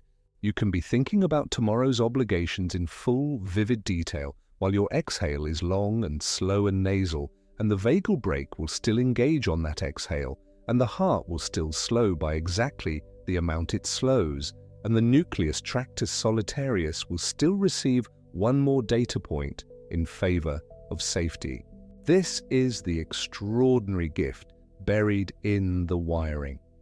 The pathway to the brainstem sleep permission does not run through the part of you that thinks. It runs through the part of you that breathes, and so we breathe. Take a breath in now, slowly through the nose, letting the air move all the way down so the belly softens and rises before the chest expands. Hold it just a moment at the top, without gripping. Just the natural pause that exists between all things. And out, long, longer than the inhale. Let the belly fall first, then the chest, then find the last little edge of air, and let that go too until the lungs are quiet. Until there is a moment of genuine stillness before the next breath arrives on its own, without being summoned. In that stillness, the vagal brake is holding, the baroreceptors are sending their signal, the brainstem is listening. You do not need to do anything else right now. The mechanism is running. You have pressed the lever, and the lever is real, and the machinery behind it has been working this way for your entire life, waiting to be used. Let us pause here for a moment. Take a slow, deep breath in and out, long and easy. Long. Notice what has begun to settle. The weight of the day still there perhaps, but held a little differently now. The thoughts still moving, but the breath underneath them slower, and the body beginning to carry that change. When you are ready, we will continue together. We have been talking about the breath, and the breath is powerful, but it is not working alone tonight, and there is something else happening in the body right now that deserves the same quality of attention, because it has been working just as hard as the mind has all day without being acknowledged. Your muscles, not the large obvious ones you use to move and lift and carry. The smaller, chronic background ones.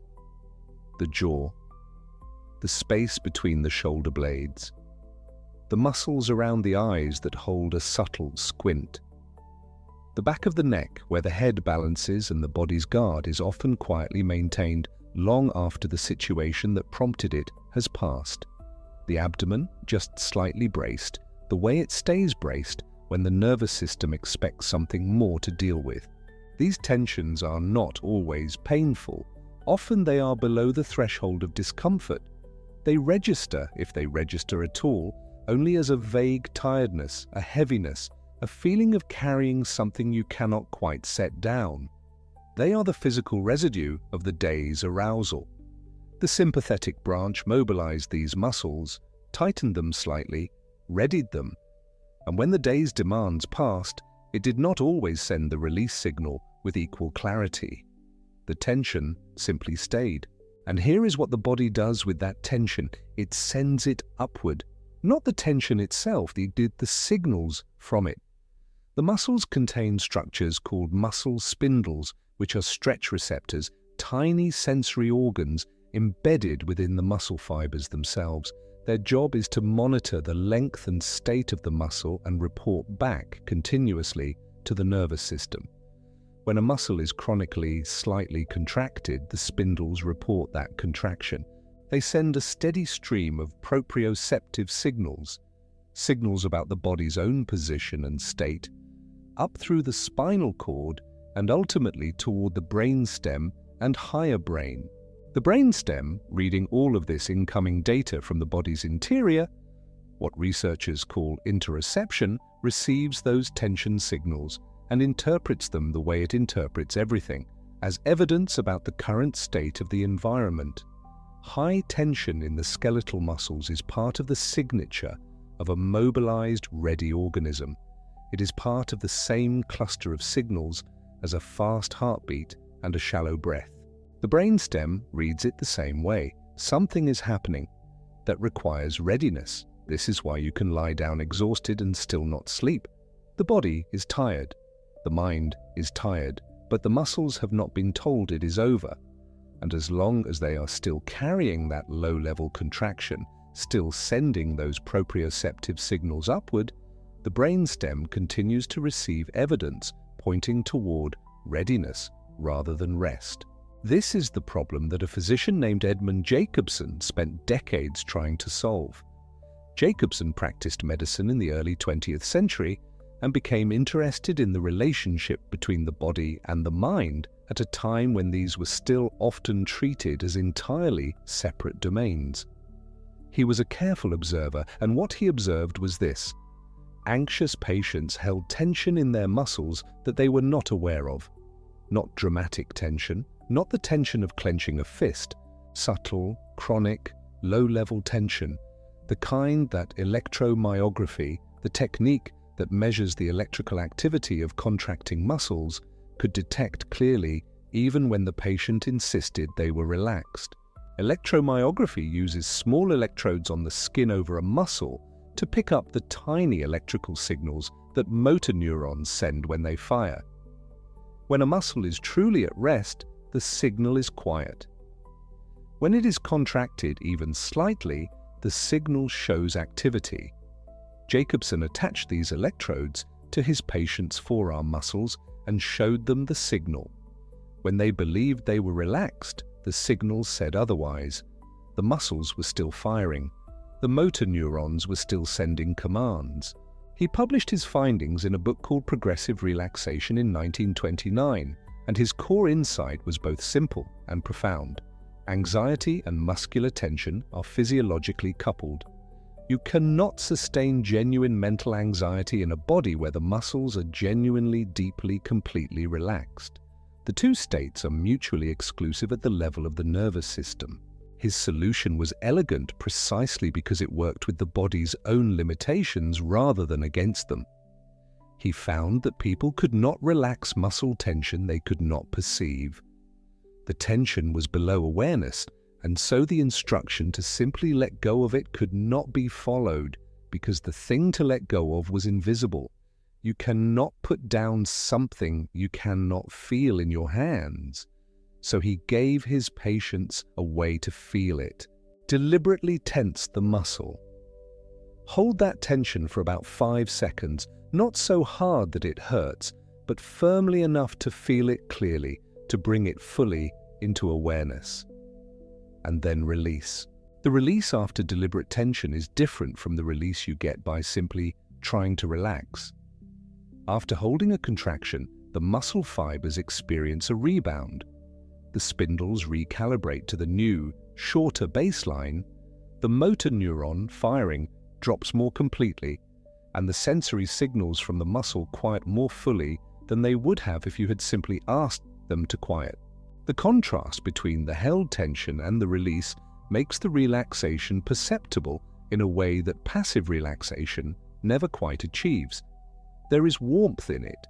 When the muscle releases, blood flow to the tissue can increase.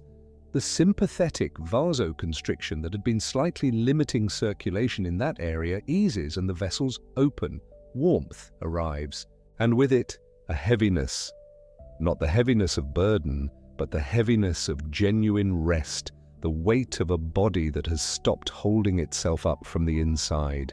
Jacobson called his technique progressive muscle relaxation because it moves progressively through the body, one muscle group at a time, working systematically from one end to the other, sometimes starting with the feet and moving upward, sometimes beginning with the hands. The sequence is less important than the thoroughness. Each group is tensed and released, and then allowed to soften further in the seconds that follow, while the attention moves to the next group and the previous one continues to deepen into rest without any further effort. The typical prescription is to tense each group for about 5 seconds, and then to allow the release for somewhere between 15 and 30 seconds before moving on. That longer pause is not wasted time. It is the time during which the muscle spindle signals are quieting, the blood is flowing back in, the warmth is arriving, and the brainstem is receiving one more update. This region has stood down. Progressive muscle relaxation is part of cognitive behavioral therapy for insomnia, CBTI, the gold standard non-drug treatment for chronic insomnia, recommended by sleep medicine as the first-line intervention before any pharmacological approach. It earns that place not because it feels pleasant, though it often does, but because it addresses the somatic arousal that keeps people awake in a way that no amount of cognitive reframing can fully substitute for. You can change how you think about your tension. Jacobson's method changes the tension itself. And when the muscles release, something changes in the air of the body's interior. The proprioceptive stream quiets, the spindles settle. The brainstem receives fewer signals in the readiness cluster and more in the rest cluster. It does not require a dramatic shift. The nucleus tractus solitarius, integrating evidence breath by breath and signal by signal, updates its picture incrementally. Each released muscle group is another sentence in the letter the body is writing to the brain. We are done for today. The environment is clear, you can let go.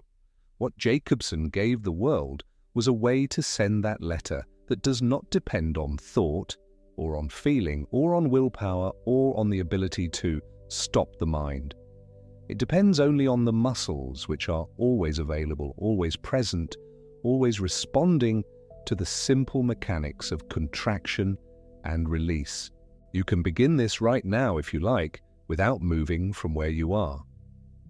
Bring your attention to your hands. Curl the fingers gently inward, just enough to feel the muscles of the palm and fingers engage. Not a fist, just a soft curl, a gentle gathering. Hold it for a moment.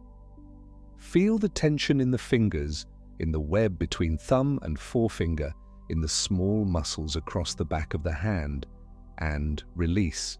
Let the fingers uncurl and fall open. Let the hand rest without any internal holding.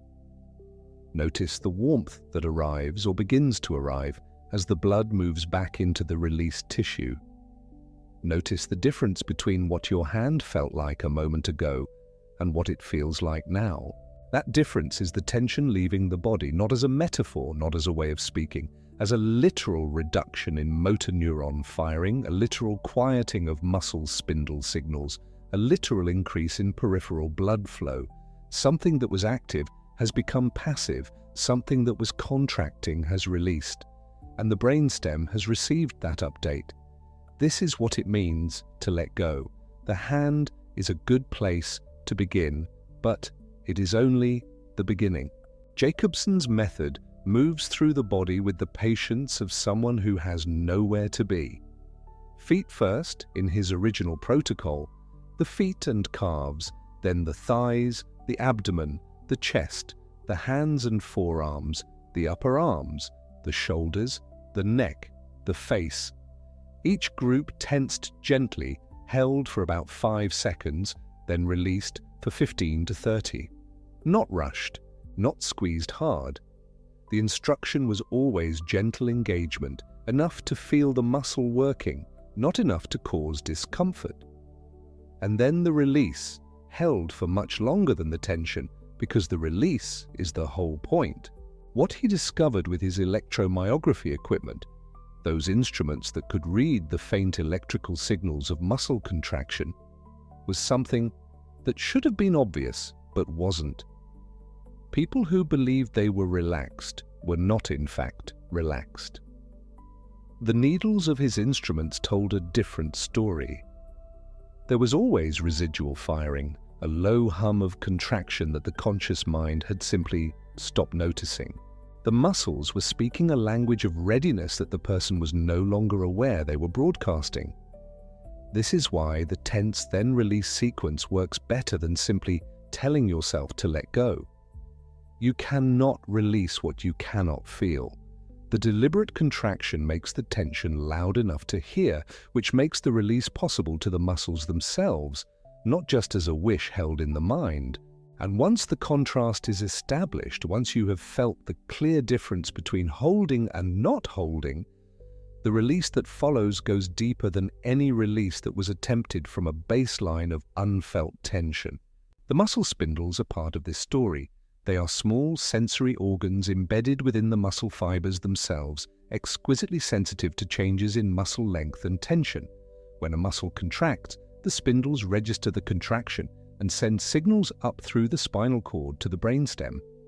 When a muscle releases, that signaling quiets, and the brainstem, which is integrating thousands of these signals from all over the body simultaneously, updates its picture. What was a noisy, active, contracted body becomes a quieter one. What felt like readiness begins to feel like rest. This is proprioception being used deliberately. Proprioception is the body's sense of its own position and state.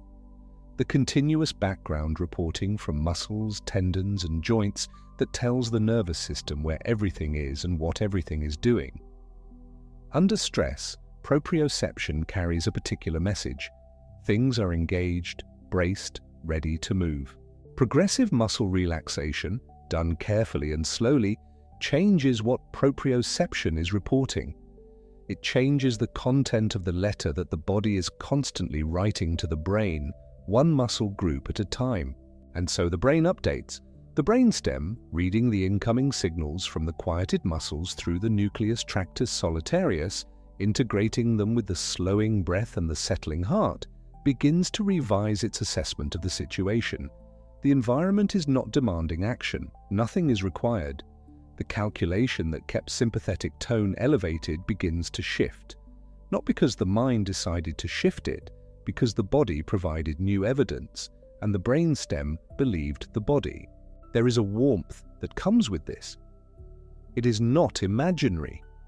When the sympathetic nervous system is active, it constricts the small blood vessels in the skin and the extremities. This is part of the fight or flight preparation. Blood is redirected away from the surface and toward the large muscles that might need to run or fight. Cold hands are not just a nervous habit. They are a physiological fact, a literal result of sympathetic vasoconstriction pulling circulation inward and away from the periphery. When sympathetic tone drops and the parasympathetic system asserts itself, that constriction releases. Blood moves back into the skin, back into the hands and feet and face. The peripheral circulation opens, and with it comes warmth. The warmth you feel during deep relaxation, and the warmth that spreads from the released muscles that gathers in the hands and feet, is the warmth of returning blood. It is the warmth of the sympathetic grip loosening. It is a physical measurement of the shift that is happening in your autonomic nervous system, visible to the thermometer and to the hand itself.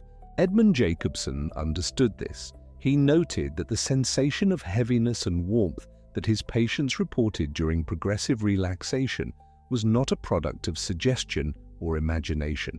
It was a product of physiology. The heaviness is real too.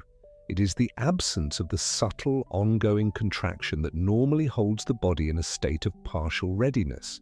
Without that contraction, the limbs genuinely feel heavier because the muscular effort that had been supporting them, even at rest, is no longer there. Warmth and heaviness. These are not just the feelings of relaxation, they are the signs that relaxation has actually occurred, measurably, in the tissue, in the blood vessels, in the firing patterns of the motor neurons. They are the body confirming that the shift has taken place. The warm hands and feet are worth staying with for a moment because they are not only a sign of the parasympathetic shift, they are also a trigger of it. There is a beautiful reciprocity in the way this works. The brain reads peripheral warmth as evidence that the body is safe. Warm extremities signal that circulation is open, that the organism is not in crisis, that vasoconstriction has released. This is the kind of signal the brainstem uses, along with the slow breath and the quiet muscles, to build its picture of whether the environment is safe enough to permit sleep. And because of this, anything that warms the hands and feet, that produces genuine distal vasodilation, can accelerate the shift towards sleep, not just accompany it. Distal vasodilation. This is the physiological term for what happens when the blood vessels in the extremities, the fingers, the toes, the surface of the feet, widen and allow more blood through. It is the opposite of the cold hands stress response, and it is one of the strongest physiological predictors of how quickly someone falls asleep.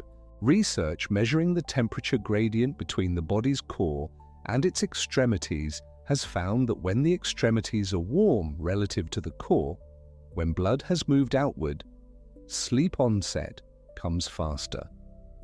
This is part of why socks can make a meaningful difference, and it is part of why the warm bath works. The warm bath before bed seems at first counterintuitive. If sleep requires the body to cool down, why would you heat it up? But the mechanism is more subtle than it appears. Soaking in warm water or taking a warm shower brings blood to the surface of the skin. The skin becomes the radiator.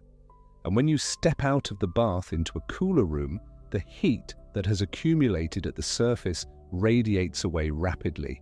The body cools from the outside in, losing heat faster than it would have without the bath. And what cools along with the surface is, crucially, the core. Core body temperature must fall by roughly half a degree to a full degree Celsius, perhaps a degree to 2 degrees Fahrenheit, to initiate sleep. This drop is part of the circadian signal, the body's internal clock instructing the system to prepare for rest. The warm bath accelerates this drop by first moving blood to the surface and then allowing that surface to lose heat efficiently to the surrounding air. A meta-analysis published in 2019, led by Shahab Hagayev and colleagues, examined the evidence across multiple studies and found that warming the body in water at a temperature of roughly 40 to 42 degrees Celsius, comfortably warm, not scalding, for 10 to 15 minutes, taken approximately 90 minutes before bed, was associated with falling asleep an average of about 10 minutes faster than without it. 10 minutes may not sound dramatic, but for someone who lies awake staring at the ceiling, 10 minutes is meaningful. And the mechanism is exact: distal vasodilation, core temperature drop, a body that arrives at the pillow already in the early stages of the temperature decline that sleep requires. 90 minutes beforehand, not immediately before, that allows time for the surface warming and the subsequent cooling to play out before the head reaches the pillow. This is the warm bath paradox, and it is a clean illustration of the principle that runs through everything in this science. You do not achieve the sleep state by directly reaching for it. You create the conditions in the body from which the sleep state naturally follows. You cannot will your core temperature to drop, but you can warm your skin and let physics do the rest. All of this, like the muscle release, the returning warmth, the vasodilated hands and feet, the dropping core temperature, is working alongside the rhythms that the body was already trying to follow. Cortisol and melatonin move in rough opposition to each other across the 24 hours. As the evening deepens and the light fades, cortisol should be at or near its lowest point, having followed its arc from the cortisol awakening response of the morning, that 50 to 75% spike in the first 30 to 45 minutes after waking, down through the day toward the floor of its daily rhythm. Midnight and the early sleep hours represent the trough. The body expects to arrive at that trough naturally as the biological clock winds down the activity of the HPA axis, the hypothalamic pituitary adrenal system that produces cortisol in the first place. And as cortisol falls, melatonin rises. The melatonin signal, sometimes called the darkness signal because it is suppressed by light and rises in its absence, normally begins climbing about 2 hours before habitual sleep time. This point of onset is sometimes called dim light melatonin onset, or DLMO in the research literature. It is a reliable marker of where the body's circadian clock believes the night to be. And as melatonin rises, the subjective sense of sleepiness should increase, the drive towards sleep building in tandem with the biological quiet that falling cortisol represents. Stress in the evening disrupts this. When something activates the HPA axis in the hours before bed, a worry rehearsed and re-rehearsed, a difficult conversation, an email that shouldn't have been opened, cortisol rises when it should be falling. It mobilizes glucose, it sustains vigilance, it keeps the system oriented toward threat even after the specific stressor is gone. And this directly opposes the melatonin signal, competes with the cortisol trough the body was expecting, and delays the onset of the biological conditions that make sleep possible. This is the physiology of tired but wired, not a character flaw, not a failure of willpower, a collision between an activated stress system and a circadian rhythm that expected peace at that hour. What the wind down is for, at its most fundamental, is to clear that collision. To let cortisol fall without interruption, to step out of the way of the melatonin rise, to stop adding new inputs to the HPA axis in the hours when it most needs to quiet. And the tools that do this most reliably are the ones that work from the bottom up, the muscles, the breath, the warmth, the body providing its own evidence of safety to the brainstem rather than the mind trying to argue itself into calm. But there is also the mind to consider, because the mind does not simply fall quiet when the muscles release and the breath slows. The mind has its own habit of evening activity, its own tendency to produce what researchers sometimes call pre-sleep cognitive arousal, the rehearsal of unfinished business, the anticipation of tomorrow's demands, the inventory of things undone. And this cognitive arousal is not trivial. It feeds back into the HPA axis. It keeps cortisol elevated. It keeps the sympathetic tone from dropping. It is the other half of the tired but wired pattern, the body trying to down-regulate while the mind insists on staying in planning mode. One of the more elegant findings in the sleep research of recent decades came from a study published in 2018 by Michael Scullin and colleagues at Baylor University. Scullin wanted to know whether what you write before bed matters for sleep. He compared two groups. One group spent 5 minutes before bed writing about tasks they had completed during the day, a kind of journaling about the past, while the other group spent the same 5 minutes writing a specific to-do list for tomorrow, tasks they had not yet done, things that were still open, still waiting. The result was that the to-do list group fell asleep faster, and the more specific and detailed the list, the faster they fell asleep. Not the journaling group who had reflected on completed things. The group who had offloaded the open tasks, who had, in some meaningful sense, put tomorrow's unfinished business somewhere outside their own heads, arrived at sleep more quickly. This is consistent with what we understand about how the mind handles uncompleted tasks. An open task is, in a neurological sense, still active. It holds a kind of cognitive tension, a background processing load. Writing it down, each specifically concretely, tomorrow's version of it, seems to close a loop that the mind had been holding open. It is a small act of transfer. The task moves from the internal rehearsal loop to the page, and the mind, at some level, accepts the handoff. The HPA axis quiets a little. The cortisol stops getting topped up. You do not need to solve the problem before bed. You do not need to know the answer. You only need to write down what you know you are carrying in enough detail that the mind trusts the record. 5 minutes, a specific list, and the instruction to the anxious planner in the prefrontal cortex. It is noted. We can stop now. Tomorrow begins tomorrow. This kind of deliberate cognitive offload is one component of what sleep researchers call the buffer zone, a period of transition before bed that is deliberately low in new information, low in demands, low in anything that would activate the HPA axis or sustain sympathetic tone. The buffer zone is not just about avoiding bad inputs. It is about giving the cortisol trough room to develop, giving the melatonin rise room to express itself, giving the body the uninterrupted quiet it needs to begin the long, slow process of powering down. Light is part of this. The melanopsin-containing cells in the retina, which feed directly into the suprachiasmatic nucleus, the brain's master clock, are exquisitely sensitive to blue wavelength light. Bright screens in the evening send a signal that reads at the level of the circadian system as daytime. The melatonin rise is suppressed. The DLMO shifts later. The sleepiness that should have arrived at a certain hour fails to appear on schedule, and the person lies awake wondering why they cannot sleep despite being tired.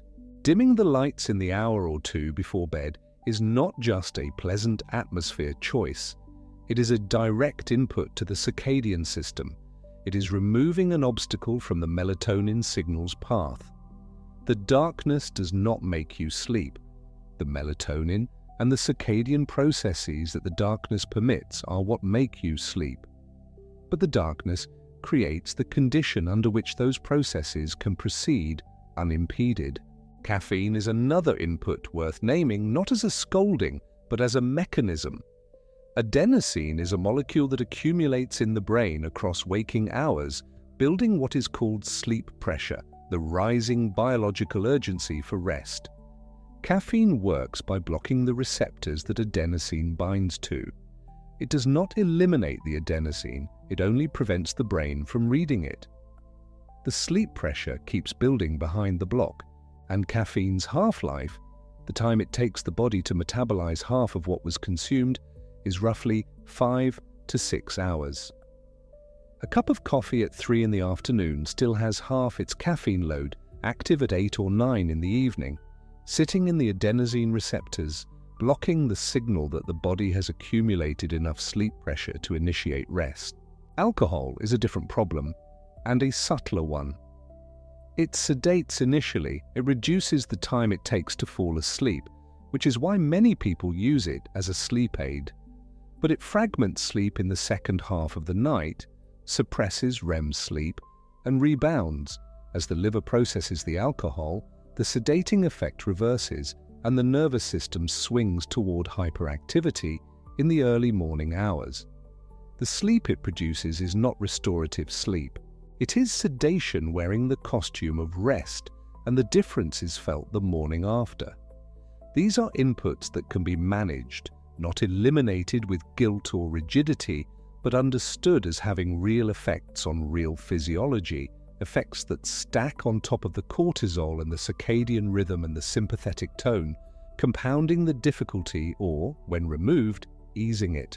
And then there is the routine itself, the consistent, predictable sequence of things done before bed that, over time, becomes something more than the sum of its parts. There is a principle in behavioral psychology called classical conditioning, and it applies cleanly to sleep. When a sequence of actions is repeatedly paired with sleep onset, when, night after night, the same dim light and the same quiet and the same tea and the same muscle release precede the same unconsciousness, the sequence itself begins to carry a signal. The brain learns the association. The routine becomes a conditioned cue, and the conditioned cue begins to produce, on its own, the early stages of the drowsiness it has repeatedly predicted. The routine tells the nervous system, this is the pattern that ends in sleep. Begin the transition. Consistency of timing matters as much as the content of the routine. The circadian system expects things to happen at particular hours, expects cortisol to fall at a certain point, expects melatonin to rise at a certain point, expects sleep to be attempted within a predictable window. A routine that happens at the same time each night synchronizes with those internal rhythms. A routine that floats, earlier on weekends, later on weekdays, absent when life is busy, cannot become a reliable conditioned cue because the brain cannot predict when it will appear. There is also the question of what the bed itself means to the nervous system. This is the stimulus control principle from cognitive behavioral therapy for insomnia, CBTI, which is the evidence-based non-drug treatment for chronic sleep difficulty, and which has been shown to outperform sleep medications in long-term outcomes. The principle is simple. The bed should be associated as strongly and exclusively as possible with sleep. Nothing else. Not reading, not scrolling, not working, not lying awake for extended periods, growing increasingly frustrated. When someone spends hours in bed unable to sleep and does this night after night, the bed itself becomes a conditioned stimulus, but for the wrong response. The brain has learned that bed means wakefulness, alertness, frustration. And so the body begins to respond to bed with wakeful arousal, which is precisely the response that should not be present at that moment. The bed has been trained through repeated association to produce the opposite of what it is meant to produce. The CBTI correction is to get up when unable to sleep, to sit somewhere quiet and dim and unstimulating until genuine sleepiness arrives, and then return to bed. This preserves the bed-sleep association. It is not comfortable advice, but it works, and it works because it operates on the same conditioned cue mechanism that makes the routine effective in the first place. The bed becomes, again, a reliable predictor of sleep, and the brain responds accordingly. All of this, the Jacobson sequence and the released muscles and the returning warmth, the cortisol trough and the melatonin rise, the buffer zone and the offloaded worries and the dimmed lights, the conditioned routine and the preserved bed-sleep association. All of it points toward the same conclusion, the one that was promised at the beginning of this. Relaxation before sleep is not a mood you summon. It is not a matter of trying harder to stop thinking, or of being a calm person, or of having mastered some meditative technique that ordinary people cannot access. It is a measurable shift in autonomic state, and it is something that can be engineered mechanically from the outside in, from the body up. You cannot command your brainstem to allow sleep, but you can give it the evidence it needs to allow sleep on its own. You can extend the exhale and let the vagal brake engage.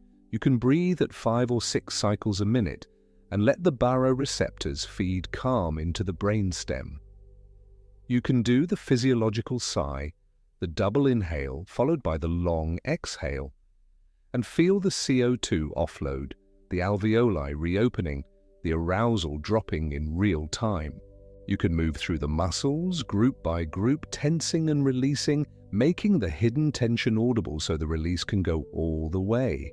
You can let the warmth arrive in the hands and feet and know what it means. The blood is returning, the vasoconstriction is releasing, the sympathetic system is stepping back. You can take the warm shower or bath 90 minutes before the pillow and let distal vasodilation do the temperature work that no act of will could accomplish. You can write the list, 5 minutes, specific tasks, tomorrow's inventory placed somewhere outside the mind so the planning loop can close and the cortisol can stop being fed. You can dim the lights and let the melatonin rise unimpeded. You can do the routine, the same sequence, at the same time, night after night, until the routine itself becomes the cue and the nervous system begins the transition before you have even made a conscious decision to sleep. None of this requires willpower.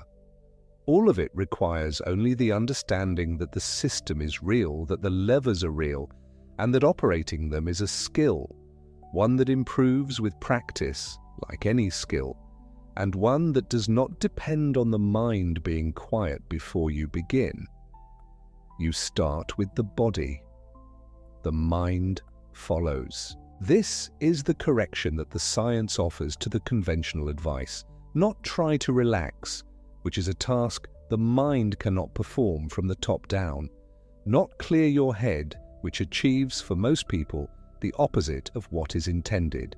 But begin with what is available: the breath, the muscles, the warmth, the routine, The deliberate architecture of an evening designed around what the nervous system actually needs, rather than around the assumption that rest should be natural and effortless, and that struggling with it is a personal failure.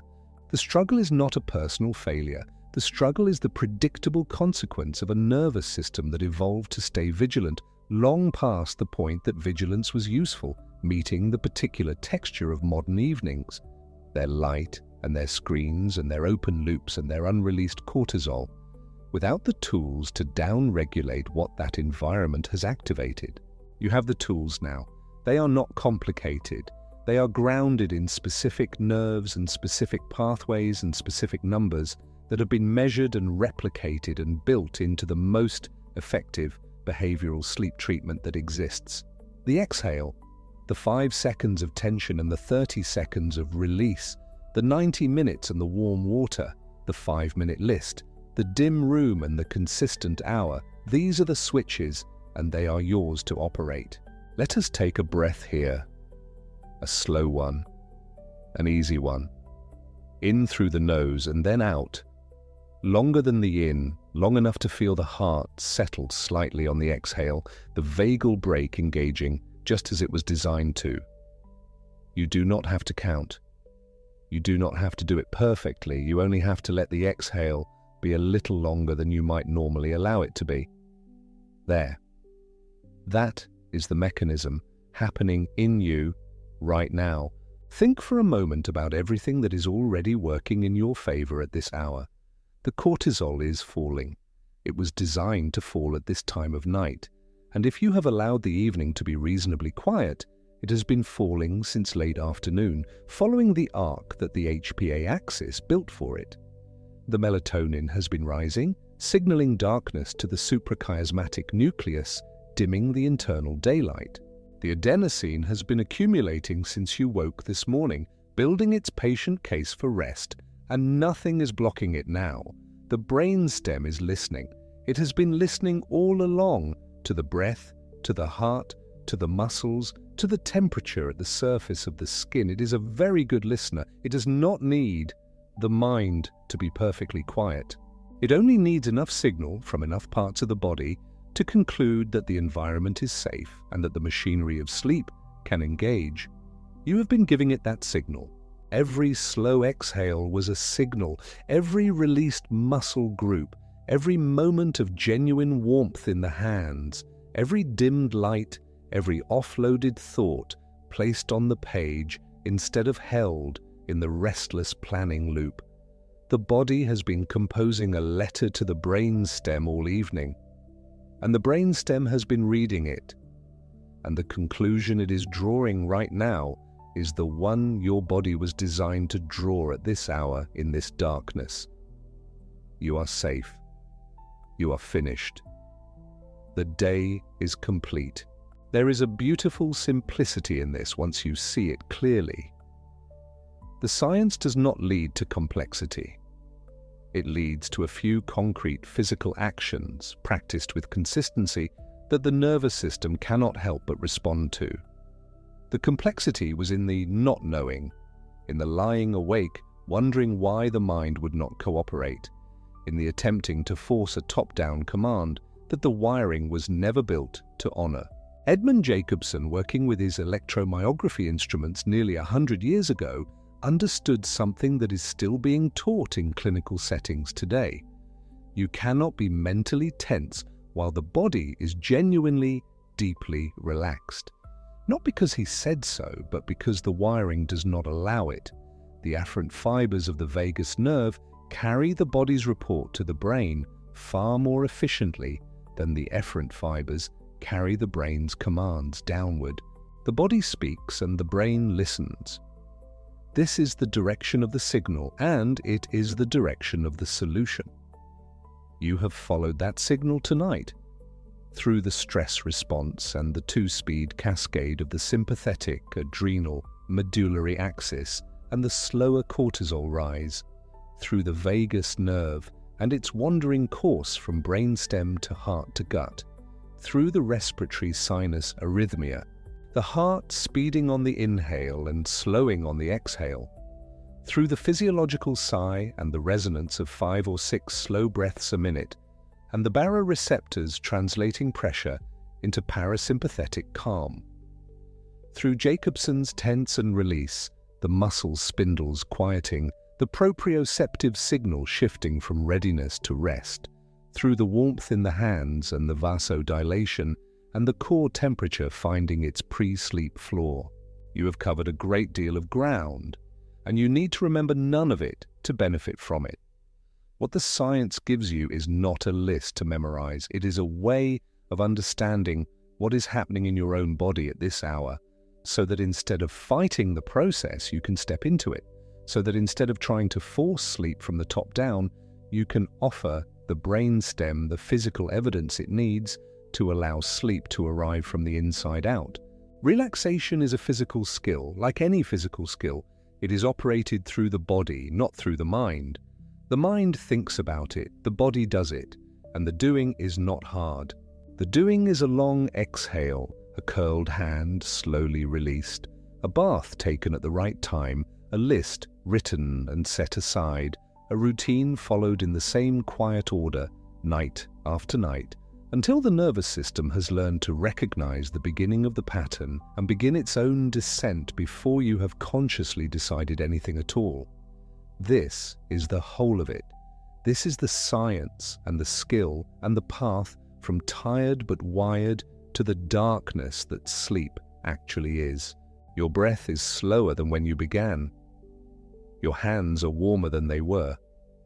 The brainstem has been receiving its signals, updating its picture, arriving at its conclusion. You do not need to do anything else tonight. You're moored safe in the sleepy harbor now. Drift off.